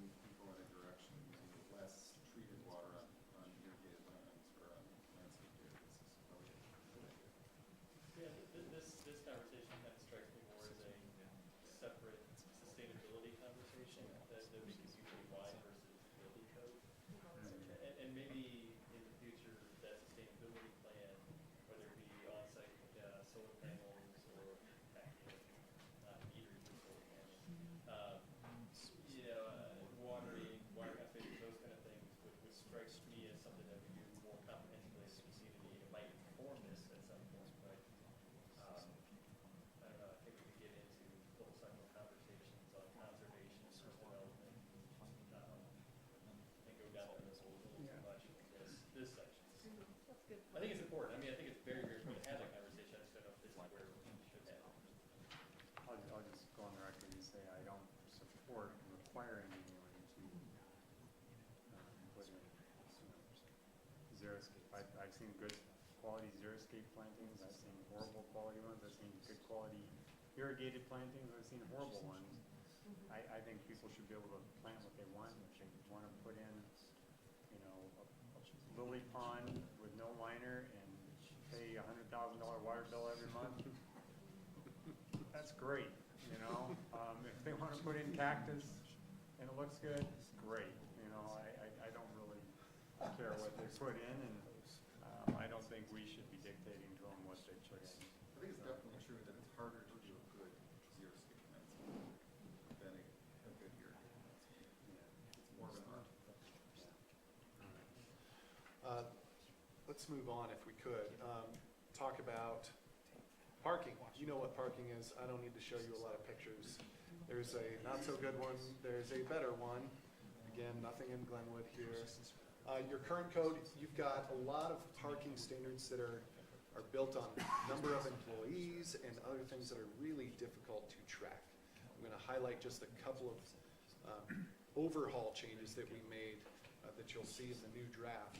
One is a parking table. So we've put your current parking requirements, how much parking do I need to provide for what type of use, in one column.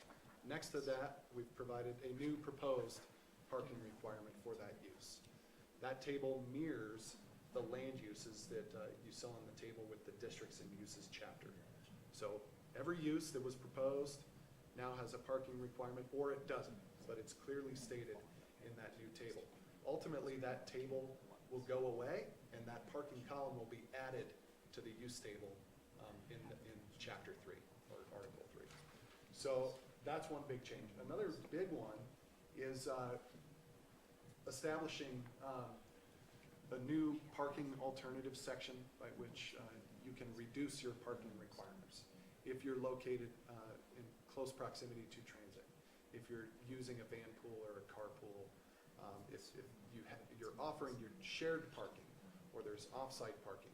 There are a lot of ways you can actually have the director have the authority to make some reductions up to, say, 20% of the parking requirement. So that is new. It's an additional flexibility.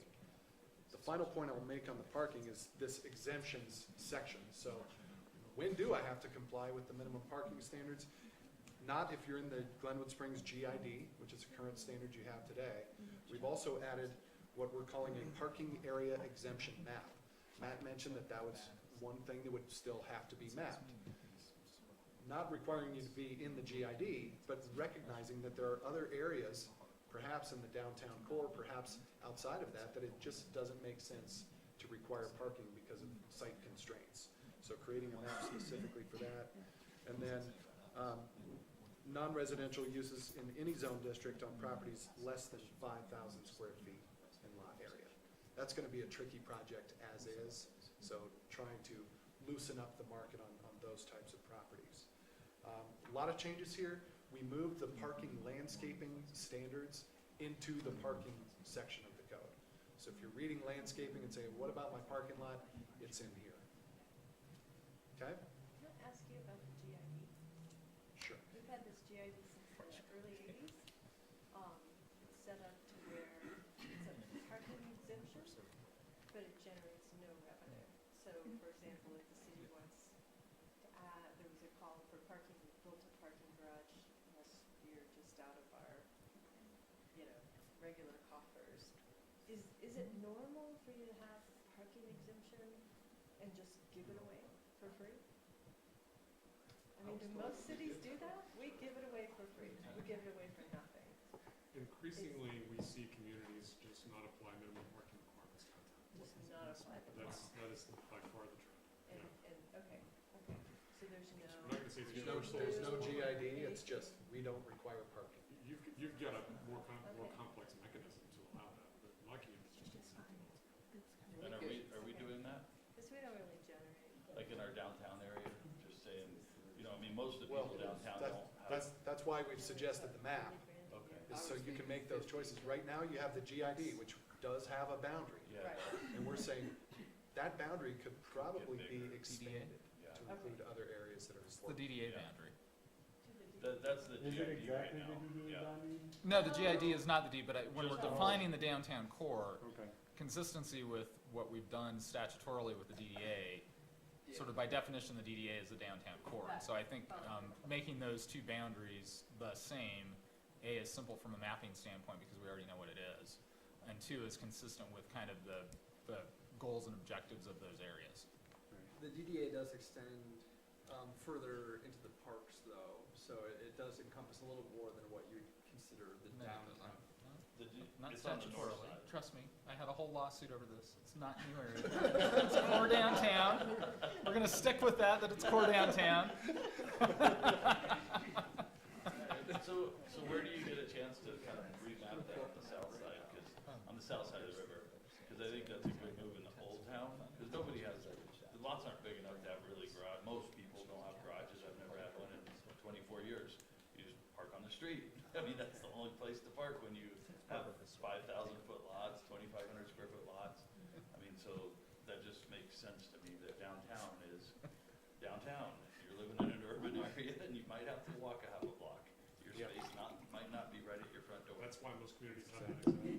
Yeah, so I don't know if we can expand that area, or how we do that, or how we get that map. But, that makes all the sense in the world to me, because if you're gonna go downtown, and you're gonna ask people maybe with an R2 lot to put an extra unit on there, so we have more housing in our downtown, more density downtown, you know, I think mine, I built an ADU in my backyard, and nothing against P and Z, but they spent an hour talking about my one parking space. My one parking space wasn't going to change Glenwood. I mean, so, I would hate to have gotten denied, didn't get denied, thank you. So I would have hate to have been denied though for that one space, which could have happened.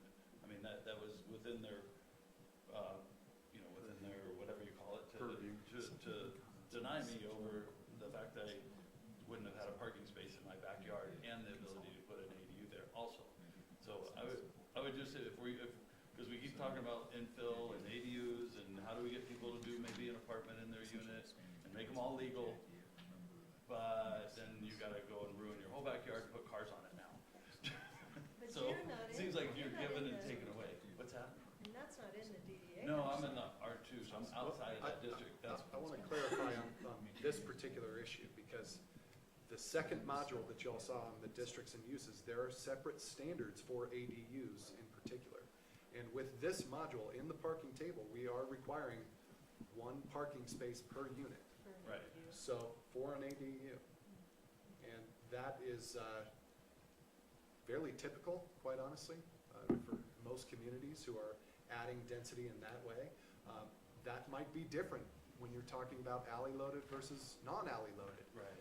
And that's that kinda might where I need was some going. massaging over time, but again, this parking area exemption map would apply to that as well if it were just exempt altogether. Yeah. Is your space No, that's to not, yeah, But we have to look at On-site? those things together. yeah. Does that space have to be on site, on the lot? That one Does the space? one parking, is Yeah, there, is yeah, there we're- flexibility to, is there a way, for example, to do a payment in lieu?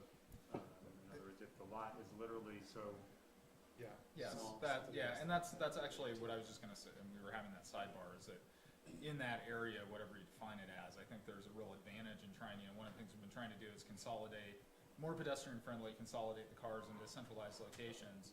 Let's give people a good way to do that, Yeah. and a technique that gives us some actual funding sources to push those things forward. Right, that's Shelley, to your point on the GID, it's well taken. The GID has been dysfunctional forever, and it's been on our list of items to try to address.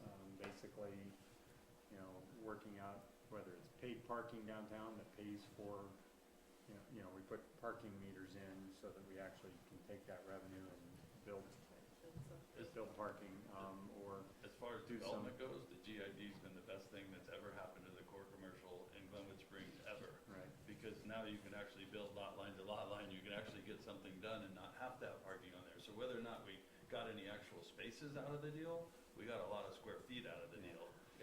And maybe you got a little bit of money to help maintain the parking garage. Well, by increased taxes and the value of those core commercials and the people that have done what they've done on these core commercial lots because they didn't have to park a bunch of cars on there, which we would have been giving it and taking it away. It The has GID's value. actually provided a hell of a service to us. We just Well, adjusted yeah. that.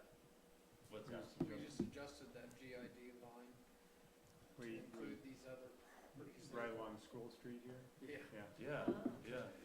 What should be bigger even, across. as far as yeah, I'm from the concerned. post office. Oh, okay. So unfortunately, some of this is just a mapping question.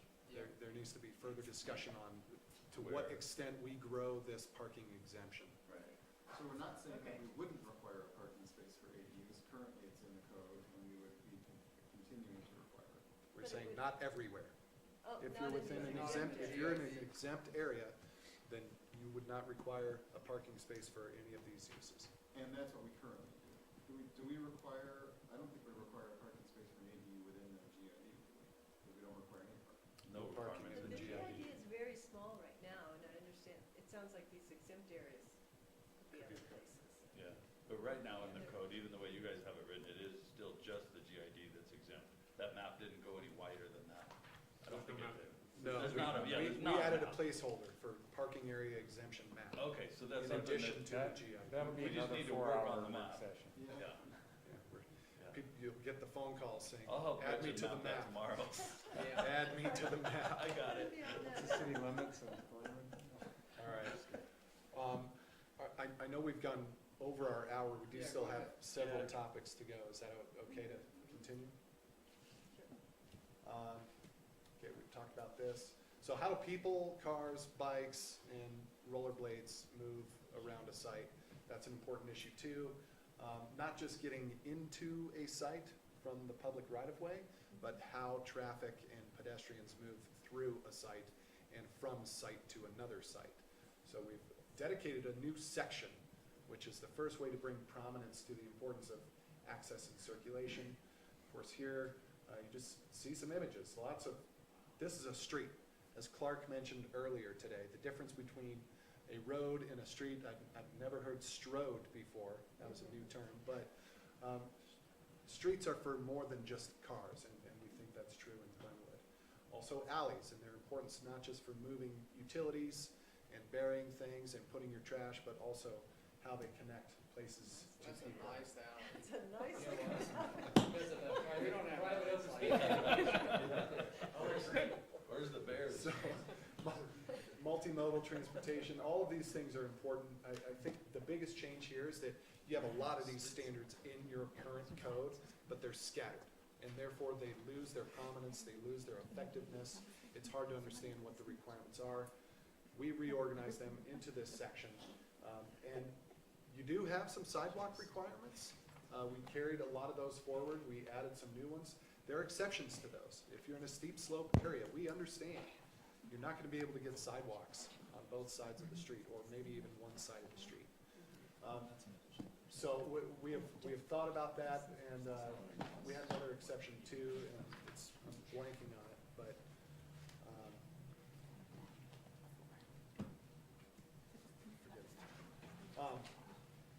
clarifying the responsibility at when and what point you need to dedicate those sidewalks and access requirements. Added a new provision for cross-access agreements, encouraging that to occur rather than making multiple people cut the curbs and get into a site, recognizing that that's a good, efficient way to do business. The other exemption I wanted to mention, rural development. If it's residential development on 1 acre or larger sites, that's rural. Sidewalks are not traditionally something that you would find in that type of a location, so it's not a requirement. We've included that exception. Added bicycle circulation, that's absent from your current code. We were told it's important by several stakeholders, so there are going to be some new requirements for making sure you've accommodated bicycles, both in terms of parking and in terms of providing lanes internal to the site especially. So we're going to jump in now to a new topic. So we're going vertical with the building design. And I wish I'd done a page count on this actually, because I think we actually reduced your current code by quite a few pages in terms of drafting this stuff.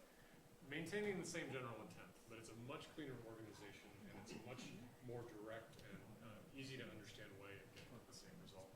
So, you know, y'all understand the importance of high quality residential building design. You've got some good standards that were drafted years ago. They address things like, transitions of new, multifamily to adjacent residential, things like that. I'm not gonna, these are all from other communities. Some people don't like this. They think that's not an appropriate kind of juxtaposition versus new. So residential design standards can help get things like that, and help protect, the character of your neighborhoods. That, by the way, was the finished product. Exactly, that's what that building is supposed to look like. Scaffolding is part of the look. Y'all's design standards also focus a lot on garages, on minimizing the visual impact of garages. So I can be real fast on this one. Summary of major changes. We have consolidated your residential and your downtown residential standards. The problem here is you've got downtown and you've got commercial and you've got residential. They were all written at different times and they all address kind of the same issues. I mentioned this earlier. And they're much kind of more lengthy and laborious than they need to be. So we simplified a lot of that stuff. We still organized it by topic, but we cleaned it up. So for example, in your current residential standards, every standard has an infill standard and then a non-infill standard. And we got rid of that whole distinction. Because like I said earlier, almost everything in Glenwood is going to be infill moving forward. So we just by doing that, we were able to clean up the overall organization and clarity of the document overall. This is what they apply to. The standards apply to any structure containing a residential use, any addition or renovation that's going to add more than 50% of gross floor area, exclusively residential structures included as part of the multi-building mixed-use development. There's exceptions here. Hillside Development's an exception. They've got their own standards. Things like, Glenwood Meadows, they've got their own standards as well. ADUs are exempt from this. PUDs, future PUDs would be exempt from the residential design standards if they included their own residential standards that the planning director asserts are equal and better. This is the organization. This is the topics that they cover. This is where some of the photos and graphics are in the code. You can see an example there. We walk first of all through the site design standards and then through building design. There's nothing new here. You should recognize most of the material that's here, but we scoured everything for like ambiguous language like character, where it wasn't defined, and we tried to nail down more specifically what those things meant. We got rid of a lot of the downtown residential language because it was just unnecessary. You've got a lot of old downtown residential standards that identify particular buildings, as good examples of a certain thing. A lot of those buildings are gone, actually. So we cleaned up a lot of that stuff. We did keep some supplemental standards that apply just in the downtown core. For example, you've got a standard that, building colors shall be limited to those found on historic homes within the downtown core. That's not something you want to apply citywide. So that's an example of something that just stayed for the downtown piece. I really wanted to emphasize this because it's new. Tarek mentioned alternative compliance for landscaping. We've introduced a new tool for your design standards that's similar, alternative equivalent compliance. This is a big new addition. This is a big change. This would allow the applicant to say, hey, I see your standards there, but I've got a better design. It may not meet the strict letter of the code, but I can do it just as well. It's still going to meet the intent of the code. We have established a process to let the applicant do that. They've got to come in, they've got to meet with the staff and explain what their proposal is, and then they get the permission to go ahead and prepare a site plan that reflects that alternative Well, it would be decided by whoever That level. hears the site plan. So remember, some of the site plans are staff, some of them are planning commission, and some of them are council. So we have this kind of three-tier approach for site plans. So if it was a site plan that was gonna come before council, you all would then be seeing that alternative as part of that site plan review. But the staff would hear most of them, because they would be at the staff level for site plans. So is it a situation where it's a standard that could be relaxed, or the person who wanted to develop could propose something alternative, or is it a quid pro quo, that you could give up one standard for another? It's neither of those things, actually. Okay. It's not transactional. So it's not that you have to give something or pay some fee to do this. You just ask for the permission and you can do it. And also, it doesn't apply to individual standards. It applies to the whole section. So it's a blanket authority. It's a good question, though, because we have worked in a lot of communities that are more strict with this, honestly, and they do tie it just to particular standards. I will say, you need to go into this with your eyes open, because you really need to make sure that you are comfortable, delegating this authority to your staff, and the staff feels comfortable saying no. Because we have worked in communities where this has been introduced, or it's been in place for a while, and it just becomes the norm. Because people know the planning director's a pushover, and they're just gonna be able to ask for this every time, and you've effectively gutted the rest of the standards in the code. We are trying to be very sensitive to y'all's concern about, streamlining things. This is a big example of that. But you need to just think about the potential implications. And so it's something that should just be talked about, kind of moving forward. That's a great point, I'm glad you brought that up. It's really two-sided, we need to think about that. To some extent, this requires that you consider how comfortable you are with your development community and the quality of the design that you seek to. But there's no numerical sort of criteria that you could put behind these standards to say, we could trade this one somewhat like a 4 on a scale of 5 or a 3 on a scale of 5 over here that would, I know how dumb that sounds, but I want to. No, I think that's the direction some communities go. And so Austin, Texas, we worked on some commercial design standards for them years ago. And one of the first approaches was to have this broad-based approach like we've got now. They, despite having a really sophisticated planning staff, had a hard time saying no. And they decided after a few years that this was being abused. And so they decided a better approach was to go back in and to embed alternative allowances just in particular standards, and to try to quantify it and say, well, you can have an alternative here up to 10% or something like that. So they try to be more scientific. So they went for that approach. There's a lot of different examples kind of along the spectrum there, how that's played out. But we would have ability to maybe just apply it to certain standards. So does it apply to everything in 070, 040? That whole list. This whole list. One thing we often recommend is that, codes are living documents. Kind of cliche, we say that all the time, but you really should, when you adopt a new code, schedule check-ins, after a year. You need to see how it's working. One good metric to look at is how many requests for alternative compliance have we got? And if you're getting a whole lot in a certain area, maybe that's a suggestion to revisit that standard. That's a good chance to check in with the staff and say, well, how many of these things that you guys actually approved? And maybe the number's higher than you want to see it, or maybe it's good.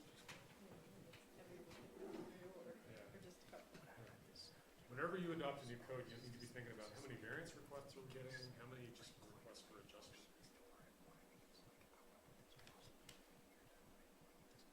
So that's the approach. It's an organizational approach mainly. We stripped a lot of just unnecessary language away.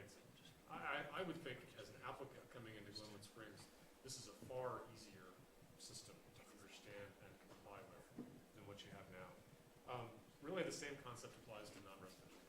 I don't want to get down in the weeds right now on all, but as we're going through this, I'm trying to go through the code itself.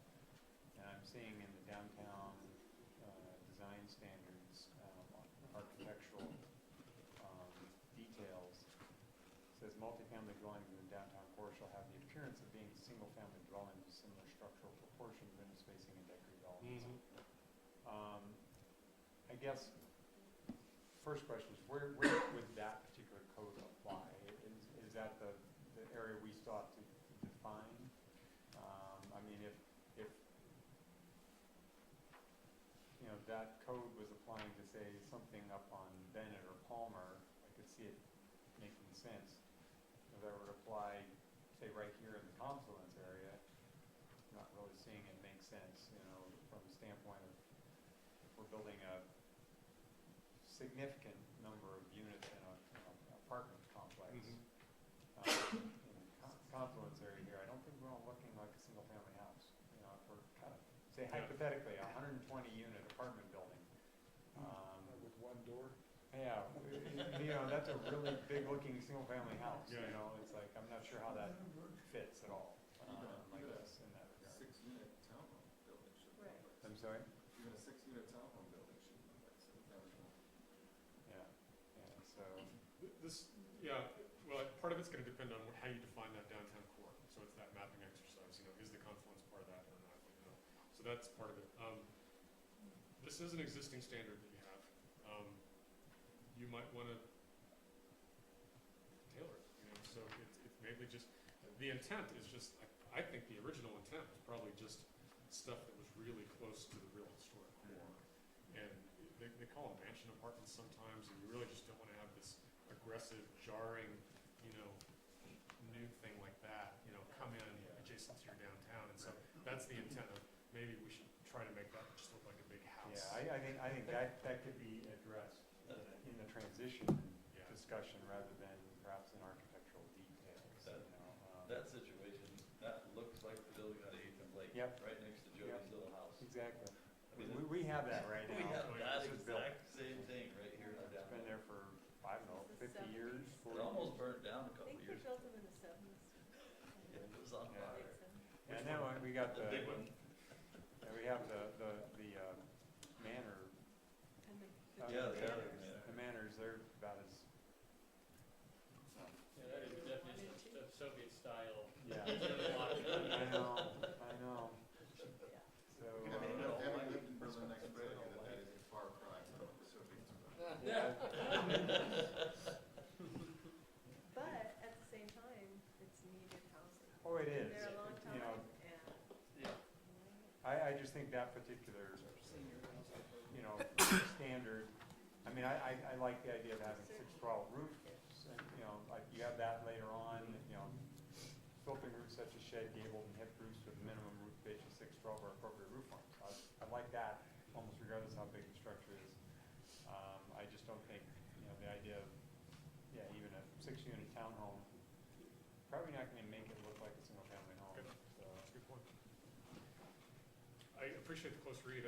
We're obviously going fast over this stuff, but please, if you all have particular areas that you're familiar with now or just that you're interested in, please, you know, go through and look at the standards and see if anything like that jumps out. I just got 2 cents on the alternative, let me come up with my own design kind of thing. And out of experience, it really kind of concerns me a little bit. Because every time we give free hand, they either come back, they redo it, or we get a product that's just not what we want. I've seen it over and over. So what you said with 3 to 4 or 4 to 3, or trade this for that, I really like that sliding scale. Yeah, we give you a little bit of leeway. And sure, you can come up with whatever, but you still have to do 3 out of 5 or 2 out of 6 or whatever we come up with, wherever it sits, based on each application. I think that's a great approach for the freehand, I call it, alternative thing. Otherwise, I think it's just gonna go where we don't want it. I think, but that's just me from what I've seen. I would agree. You know, one of the things we have introduced, it's not just a guy coming in and saying, hey, I'd like to do something different. There is a little bit of process here, and you gotta justify it. So if you wanted to depart from a certain standard, you actually have to fill out a questionnaire, and you have to identify the particular code section that you want to deviate from. You have to provide a written justification why you think your alternative is better. I'm not saying that's gonna completely solve the problem that's being abused, but it's gonna eliminate the complete, you know, completely unprepared person from just asking for something, and y'all feel. Well, it places the burden on the applicant too, because if you go to the transactional approach, which I appreciate the opinion there. Just know that there's a lot more work that has to be done at the staff level and at the policy level, quite honestly, to decide, all right, well, how many of these count towards one of these? And you really have to figure out the performance measures to be able to come up with that type of a You system. can knock that off in a silly afternoon. What are you talking I'm also sensitive to the fact that developers pay a lot of money to go through our process. And it seems to me like this is, it creates the potential for somebody to spend a lot of money to get really sideways in the process, and that's one of my concerns. Well, and that's their risk. Yeah. Well, and on the flip side of that, not to be overly optimistic, but it does open the door for some creativity that we might not anticipate in the code, that could come in as an alternate. And it's nice if we have a door that's open to that, as opposed to just saying, well, no, you have to adhere to this strict. Yes. That's why the sliding scale to me worked really well, the 2 out of 6, whatever we came up with, and I like that. Because creativity is expensive, usually, when people come up with that. And the creativity we see is not, it's really not what you want to have in this town. It's always subjective, huh? I guess so. Will you be going over variance process for design standards in this module? Is that part of that? Actually, no, it's the same variance tool that we talked about back in module 1. Module, So there's okay. not a separate design variance. Okay, okay. Well, and like you said, you have to have the ability to say no. You have the option to say no, right? I mean, they have. Sometimes it's harder to say no if you're not quite sure what the rule is in the first place. That's And right. you've got that problem with your current code. That's the struggle we have every month. Yeah, and We so have a just by revolving having a door clearer variances. foundation document, it'd be Have easier. standards to say no, Yeah. or yes, So if they come in with an not be alternate arbitrary. proposal that you don't like, then But it's really tough when staff said, yes, why not? It looks great, and then we get it and we go, oh, boy. yeah. Well, I think we're at the That one. point now where Yeah. it's very difficult for staff, because there've been so many variances granted, the precedents are just all over the place. And it's a little difficult to say yes here and no there, because you look back at the record, we've said yes to the same thing 2 years ago. But it should be site-specific, on the merit of its own. And I personally believe that we should be looking very seriously at the definition of hardship in the state statutes. And designing the code so that it works better for the development that we do in our community, and doing fewer variances, really holding people to that hardship standard. Well, we eliminated a separate variance procedure from all of the development standards and created one variance procedure with some administrative adjustments too. And that was a while back. That was last year when we brought that before you. But it's one variance procedure, so these public hearings won't be filled with, let's hear the variance on the parking, let's hear the variance on the design. This is kind of a middle ground approach, by where you're saying there's not really a hardship. This is just, I want to do something that's a little more creative. And we don't use the word hardship in these criteria. There are criteria, but you don't have to meet that standard. So it is explicitly different from a variance.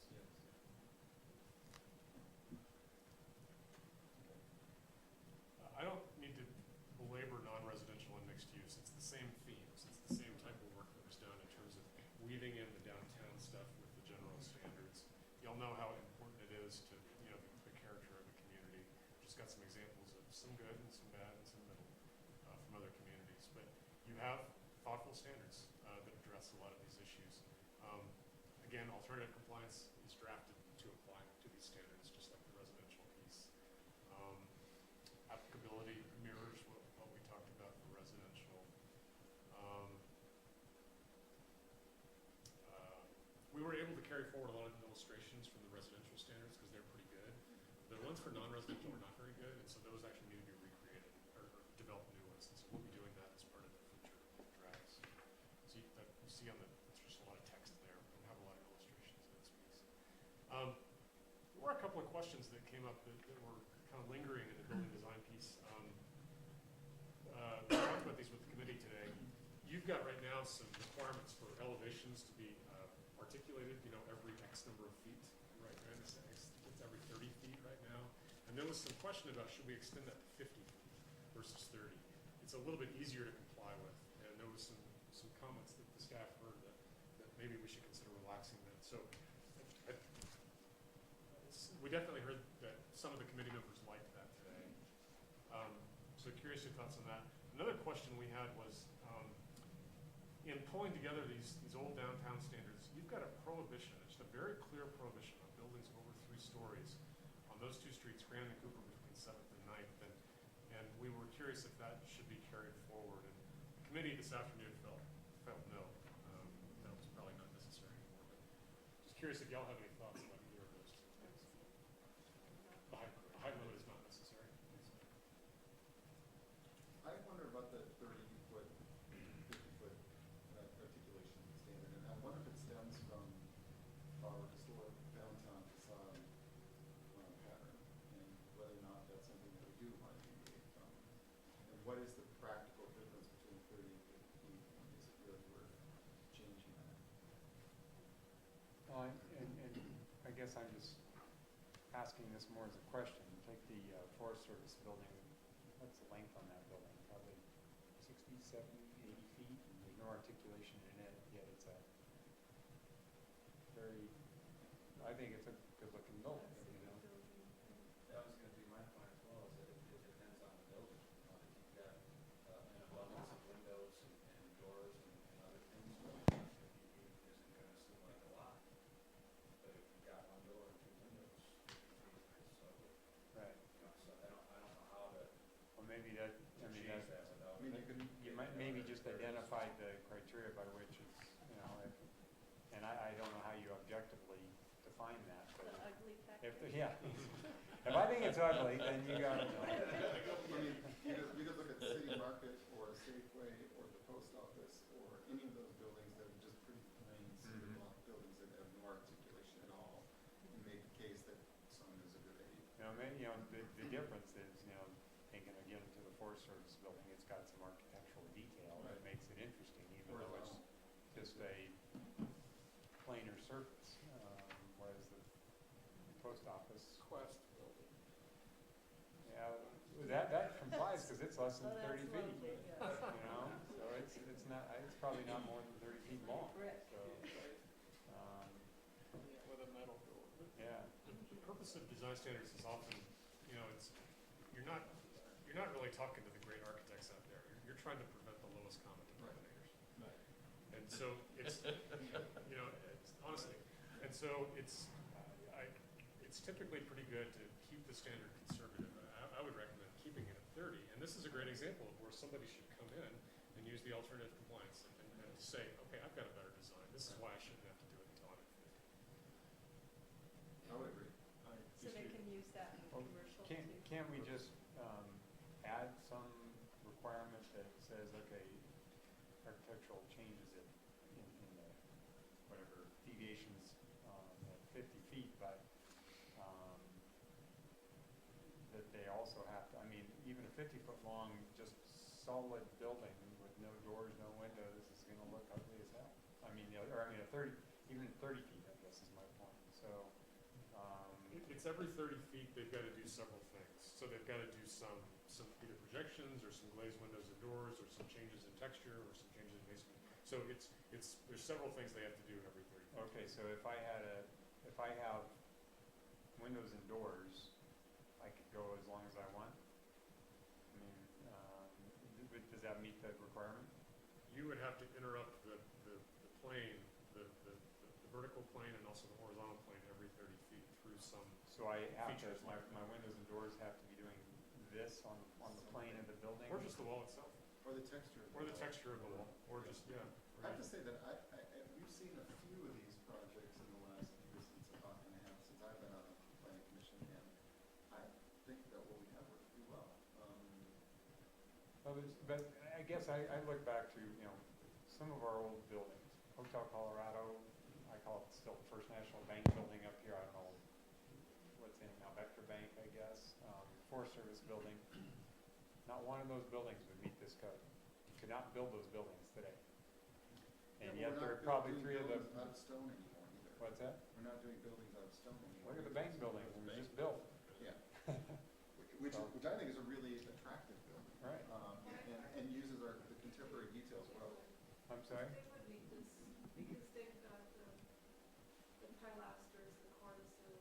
I think they need all these things.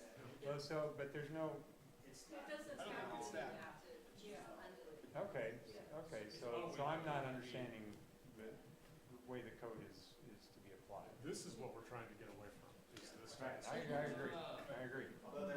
Nondescript building. I really like the stripe.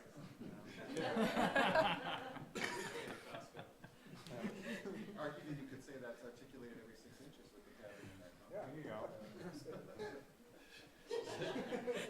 There's a visual. Mike, wasn't that what our library was gonna look like? Uh-huh. Penrose did that. I think we've, Yeah, personally, I worry a little bit about under that 3 stories and losing the character of our downtown. If you have, the tallest building downtown currently is 3 stories, and that's the Grind. I don't think there's another 3-story building. We have 2 5-story buildings, the Manners. Oh. The The prettiest US buildings in I'm town. on Grand Avenue. This talks about Grand Avenue, Bank of Colorado, or I mean, the CMC building? CMC building. That's Oh, 3 three stories. stories. 3 stories. It's 3 stories. But if you jump to 6 stories, I mean, if you just lose that 3-story limit completely, You know, Yeah, I thought they Aspen were has a talking way, about I mean, they have it, it's gone back and forth over the years, but they have, if you want the 3rd story, you have to set it back like 20 feet or 10 feet. So visually, you really can't see. You're not that creating from the this street level. canyon that's, So I mean, I think you could do something whereas it's 3 stories visually to everywhere, but yet you get maybe 80% of the 4th story, possibly even a 5th story if you want to set that back even farther, but I don't know. yeah. Maybe create. I think the main question here, Matt, if I'm not mistaken, is should we be looking at standards that would diminish the negative impacts of doing something over 3 stories? Should we be developing standards that allow us to do something over 3 stories and still create the sort of character that we want? yeah, well, that would be kind of a step down approach, so to speak, you know, from just a flat prohibition. You could take that away, but you could say anything going higher than that would have to be subject to Right, so we have to comply with these standards. yeah, and I would support that myself. You know, we gotta keep in mind that there's very little room, well, I guess here we are only talking Grand and In Cooper. So, it is odd that we just applied it to those blocks. I mean, it's like, why not Colorado, you know, so I can build a 6-story building in Colorado, but not on, Well, Right. and how tall, how many feet is this building? yeah. You know, I mean, this is Yeah. essentially a 4.5 story building, which is, It is a 4-story building technically. Lots of air space. this, Yeah. can where you stand on the Yeah. level. When we drafted the new downtown district back in module 2, what we proposed was a 40-foot height for Grand Avenue and a 60-foot maximum height for all other streets in the downtown. So if you took away that prohibition on the 3 to 4-story buildings, there'd be areas where you could put 60. I do like the idea of it not being 60 feet vertical from the lot line, you know, myself, but I do think that there should be some allowance for taller buildings, because I don't disagree. that's the I only just worry direction about- Glenwood can grow is up. We can't grow out anymore. Right. you know.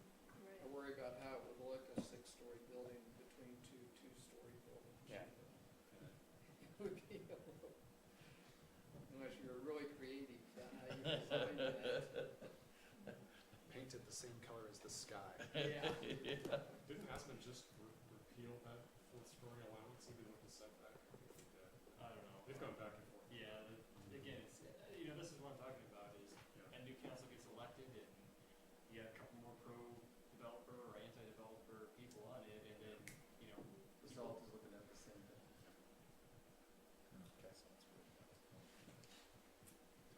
Lighting, I'm not sure we need to say much about that. Are we maintaining the night sky? Dark sky, yeah, Dark sky we have requirements? We have simplified it, we've minimized glare. The one thing that we took out that may relate to dark sky is vertical glare measurement, which is currently in your code and has never been enforced and is impossible to enforce. And so we just removed that standard altogether. Nobody can measure what those lighting levels are once they are projecting up into the air. But we retain the shielding requirements. All of those things that produce a friendly night sky environment, we have carried forward.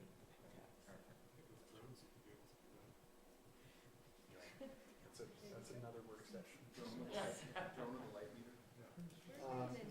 This is another one where you just didn't specify authorization to evaluate whether or not the lighting on a particular development actually complies with the code. So we've inserted a specific process. Submit a lighting plan with your development application so that staff can look at that against the code and make sure that it complies.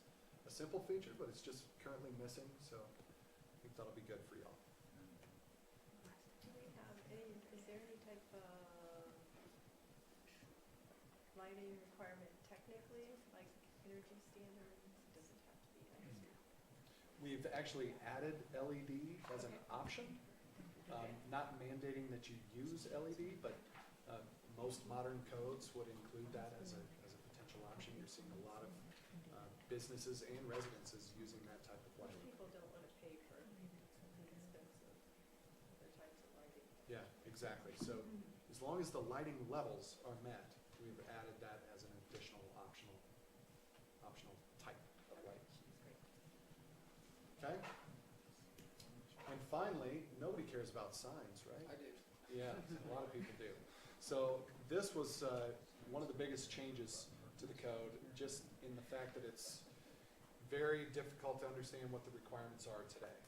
A couple of things going on with your current sign code. You've got paragraph after paragraph of what types of signs you can have, what their size requirements, area requirements, where they should be located. We did retain the sign districts that you've identified. You have 7 of them. We retained those sign districts. We put all of the standards, though, into a new table. So you're recognizing a theme here. We like tables at Clarendon. We think it's easier to use. So what can I do with types of signs, whether they're ground-mounted signs or whether they're mounted on the building itself? That's all in the table. Thank you. So where are they allowed? Which of those sign districts? How many signs can I have? That's the next column over. How big can those signs be? How tall can those signs be? And then where on the particular site? For instance, what part of the wall? You need to keep the sign off of the parapet, as an example.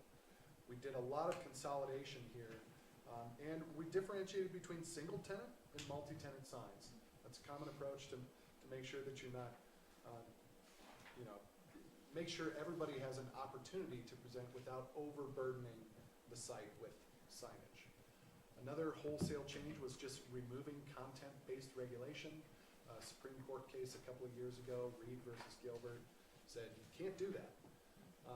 It's much more complicated than that, but we have largely streamlined the sign types to try to remove language like advertising or business.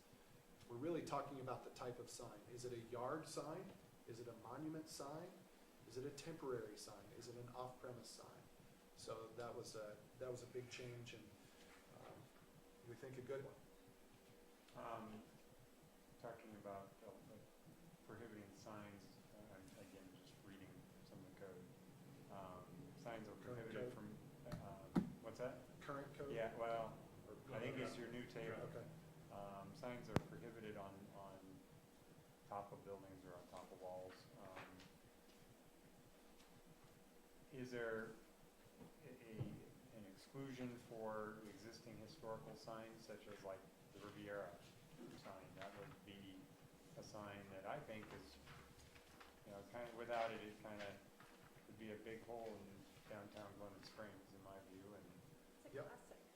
yeah, and so we need to, and again, I go back to, while I was incorrect in my understanding of the articulation of the building code and how that might apply to some of our historic buildings. Yeah. Is that something that, granted, we don't want him up and down Grand Avenue and all over town, but is that something we might want to allow again in the future? If someone's gonna come in with a really classic sign like that, right, I think our current code. The Doc Holliday gun. Yeah, can we turn that back to where it's, Turn it back to. yeah, to where it's actually not up against the building? It was a two-sided neon sign that got, Used because to of our stick sign out. code, they had to turn off one side and put it up against the building. Because it's a projecting sign. Yes, Right. it's a projecting sign, But it so was a six-shooter. I guess I would be in favor, I am not, well-versed in our former sign code or even the current sign code, or the proposed sign code, but I guess I would just say that I, would like to see some allowance for, and I don't know, that, it's about as subjective as you can get.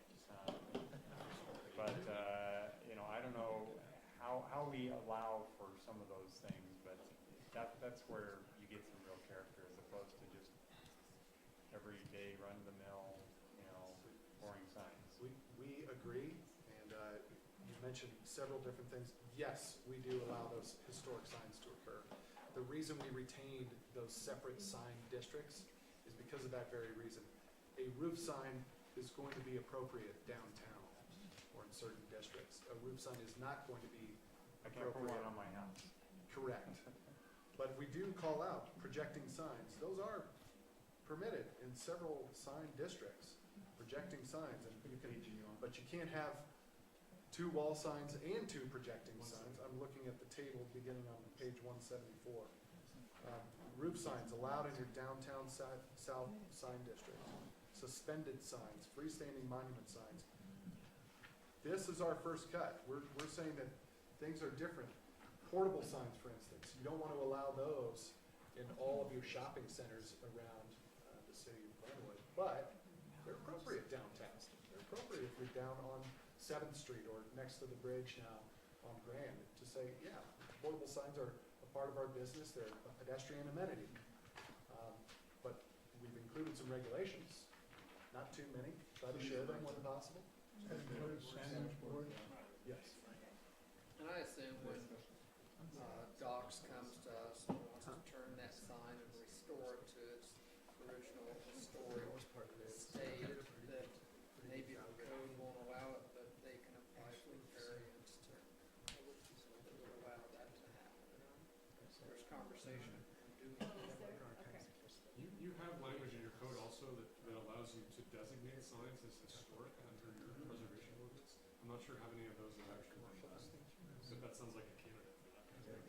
And we specifically call out language that exempts historic signs from the sign permit. One of the topics I wanted to bring up in the sign thing that just caught my eye, we're currently redeveloping our alleys, where we have plans to do that, and then we're bringing businesses out to the alley instead of to the front of the building. Juicy Lucy's is an example of that. But in the sign code, as I read it, the new one, it only allows signs on the frontage of the building. It wouldn't allow a sign in the alley. So Juicy Lucy's may have a door at the alley, but this sign code wouldn't allow them to have a sign there that said Juicy Lucy's. We do have it actually. Do you? We do. On page 171, specific sign types standards. The first thing on that page is signs for secondary entrances or entrances on an alley. We actually differentiate between those that have both. So if you're a business that has both of those scenarios, we've got you covered. You can't have twice the amount of signage, but you can split it up. Okay. If you only have an entrance on the alley, you'll be allowed the total sign area equal to that for a building frontage elsewhere. Okay. So that specific concern was raised by staff actually in our last round of I know that edits. and- comes up to So Gretchen. they have a total, so take Juicy Lucy's as an example. Sure. Because of the size of their building, they have a maximum sign area that they can build, and they can split that between the front on 7th Street and the back on the alley. Is that, Yeah, they can have an additional attached sign at that secondary entrance, which would be the alley in that case. I guess I would say, I think we'd want to allow them to have the full sign on the front and much more limited. You don't want Yeah. another full sign in the alley, but. No, but you just but, need uh, something back. That You don't one's want already it- drafted. The way you have it now, you have to transfer some of your front-facing sign allowance to the that. Okay, I thought that's what you're saying, is And we still the took that case. away, Oh, so now okay, you okay. just, now it's more generous, actually. So Got it. you still, you just can have another sign in the back, you don't have to transfer, Okay. but it is of limited size. Smaller. What if you Yeah. give them like a percentage bump, so that they could, you know, do a slight, they'd have slightly more sign area to work with, and they could distribute it however much. We've done that. It's not the way it's drafted now. Yeah, yeah. And in the, you know, in the smoke alley, which is a pedestrian alley currently, there's actually this business Trove that has, so they don't have a front or a back to it. Yeah. It's actually on the side of the building, you know.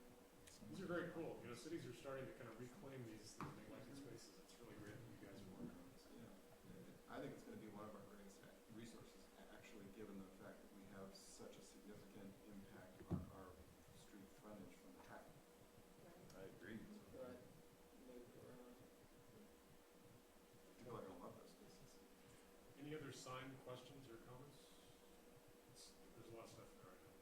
So just so we're clear, you get a full sign on the front and then like half of that on the back or something? It's about a fifth, On the back. actually, of the size area. So one foot or 1 square foot per linear foot on the frontage, Okay. 2/10, so 1/5. We should, I think that's, You know, the rub, that seems about right. You don't want a That's big right. sign in the back. No, Yeah.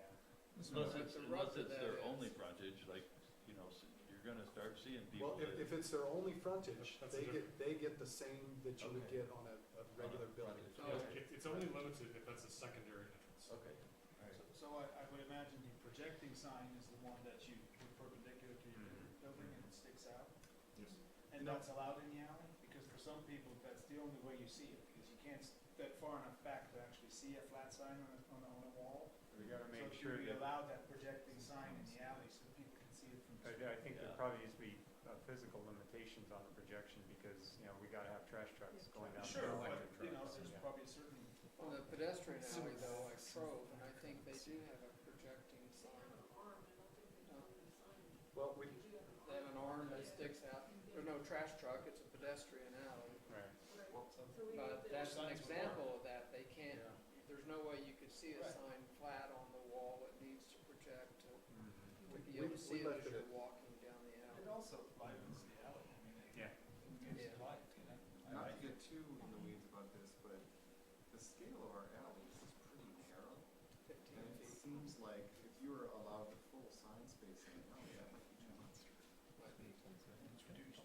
Yeah.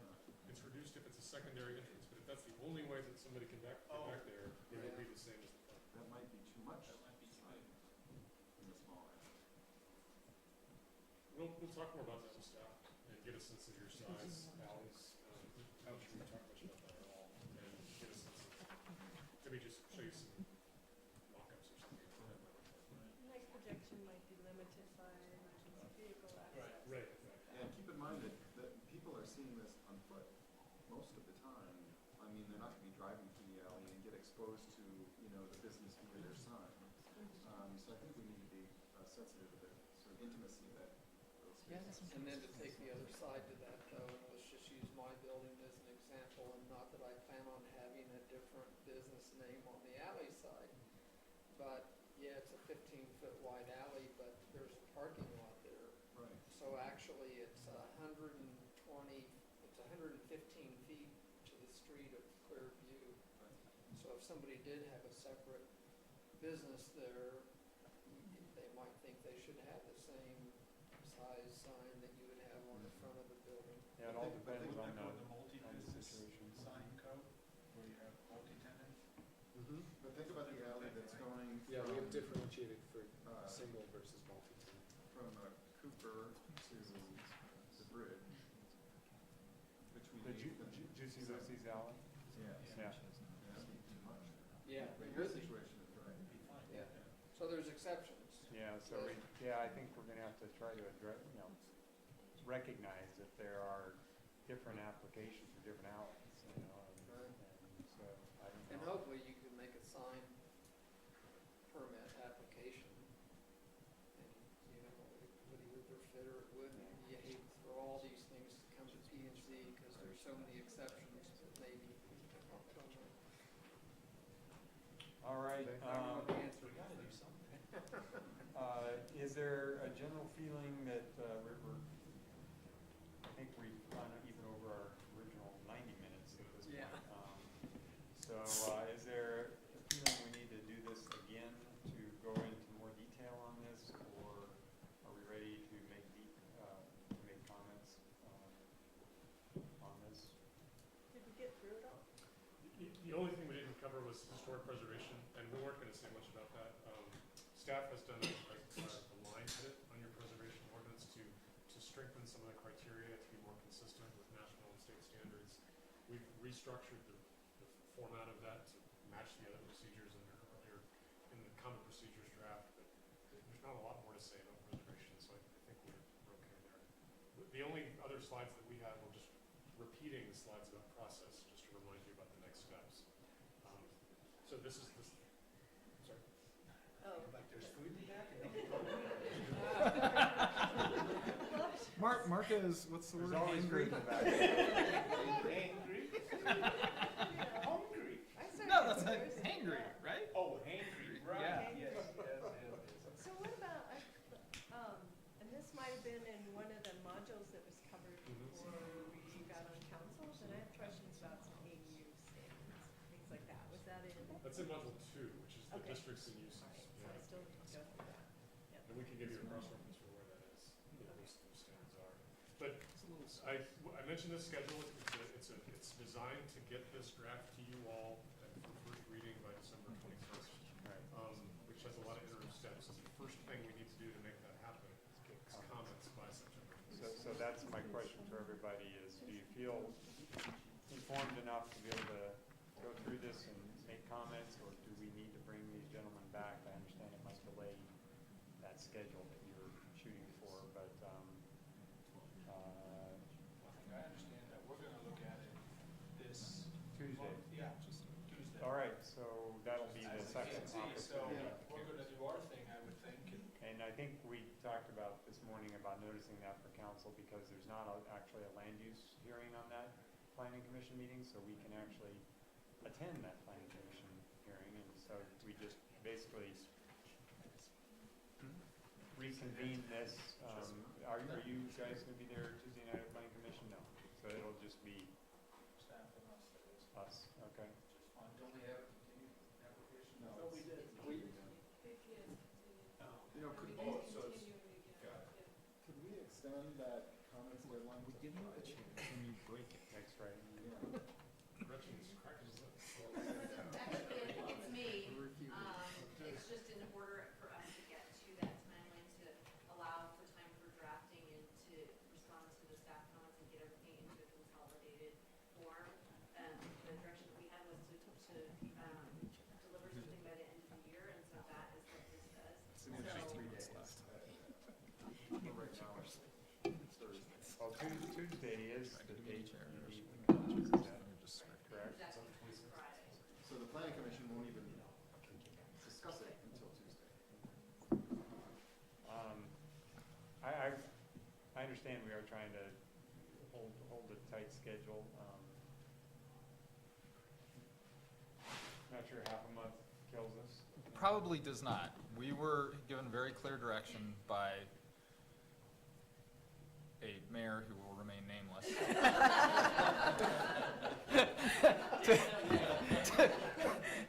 to get this done by the end of the year. We were attempting. So we were really How attempting. about by the end of January? Okay, now, which actually, I think that little bit of extra time would be fine. We have been super aggressive, knowing the desire to get this project moved forward. 2 weeks is not gonna kill us if we give a little bit more time to get comments in and a little bit more time for clearing to draft. That's, that's totally fine, I think, on the staff side. Jen has been trying to talk me into proposing that for months, and I've said no. Because the mayor who shall remain nameless, who is my boss. No, in any case, so if that works for you guys, we can slip that timeline a couple of weeks to allow for that comment period from the planning commission and council to be a little bit longer, if that's what you guys would like. Let's do that, because there's a lot to get through on this, And really, is there anything more important in terms of how things work in the future? Right now, we're in a situation where we've got all kinds of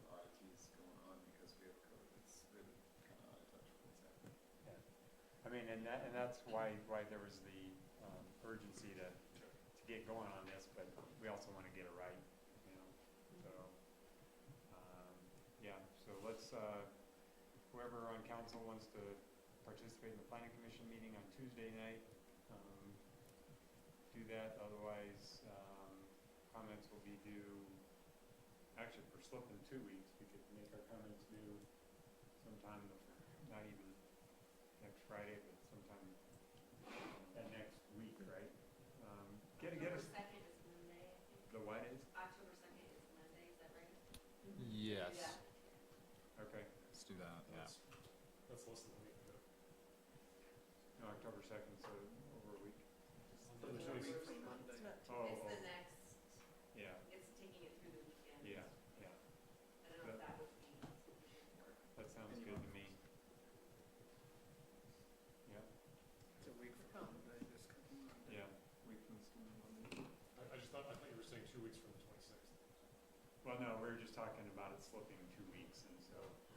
Well, we could do it beyond that, I was just thinking of, that was Does that work? an easy date.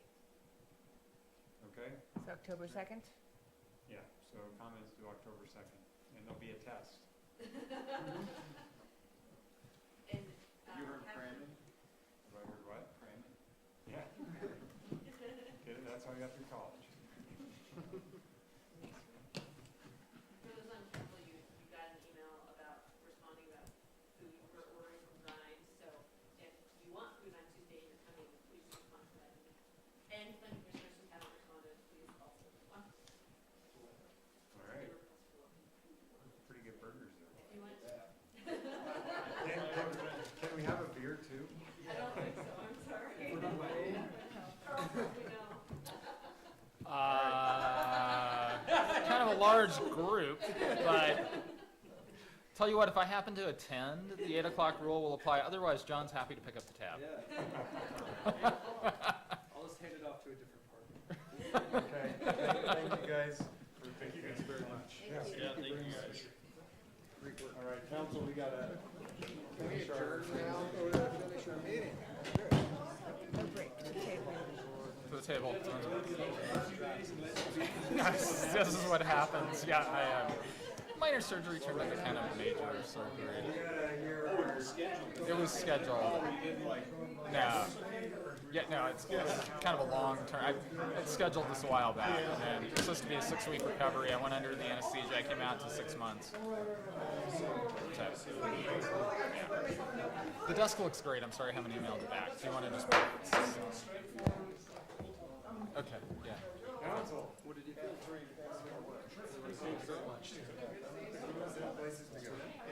Cool. All right, we gotta talk in the hallway. I want to go home. I'll talk to you in the hallway, but I want to finish this.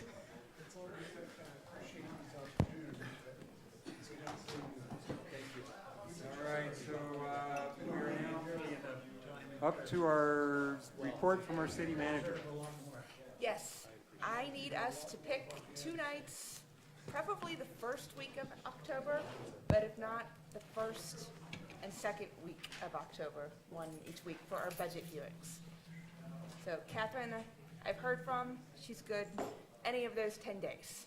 So do any of you have any days, the first or second week in October, that are not available for a very exciting budget meeting to look at the whole budget? You're asking us right now? Yes. Did you give us dates or? I'm just saying, are there any times you cannot meet the first or second week of October? Hopefully, we can do both of them the first week, which will be busy, but we need to get it done, and we got off schedule. So I need to get us back on schedule. The evening of October 4th, I have a meeting at 6. Wednesday. Okay. No October 4th? I prefer not, I can move it around, it's not, Okay. if that's the day that works for everybody, I can. I can make any day, either of those weeks work. I'd rather not Friday nights myself. I as well. Steve? Oh, No, go through the okay. process. Steve? Any days, the first 2 weeks of October? You were fine? I don't care. Okay. I'm not gonna come anyway.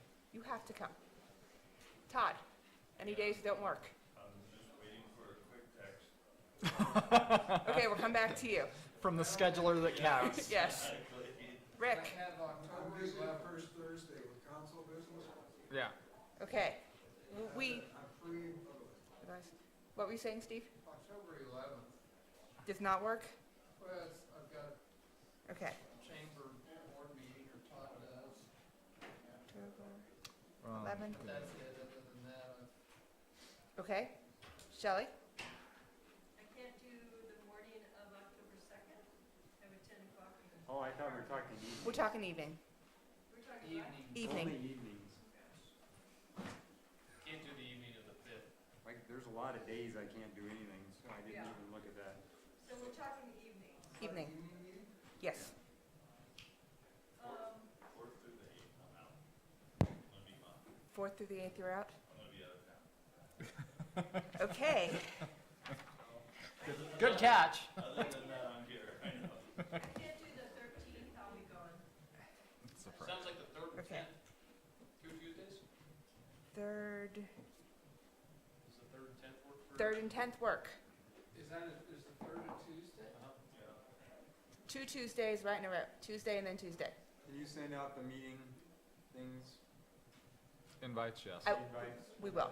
Yeah. Okay, so it's set. October 3rd, October 10th. Maybe a long night for you. No takesy backsies. Start at 5 or You 6. send out the meeting thing Probably Whatever they're called. 6, but I will for your boundary lines. think about that a little more. Okay, we'll address the retreat later. October 3rd, October 10th. We'll get that out. I'll try to get that out tomorrow so you don't schedule anything over it. All right. I was looking at all of you. Wow. I'm gonna roll over here now? All right, we're up to Thank the, you. Is that all you had for the manager's report? Yes, and just remember, I will be gone for most of the weekend. So I'm hoping there are no crazy emergencies in which I would have to Oh, get a so hold you of you. went and jinxed it. That's, I just figure every day is kind of weird here right now. well, that's Where are you true. going? Denver, then we're gonna stay for a day or two after my meeting. Okay. You gonna hang out and have fun? That is the plan. You need some places, I will take suggestions. staying downtown, Mhm. photo? Close to Lodo, I believe. Go to the aquarium. Carl, do you have anything? I don't. I was just gonna suggest that maybe these social calendars should get worked out after the meeting. That's what I was thinking. Yeah. Bang the gavel. All right. We're adjourned.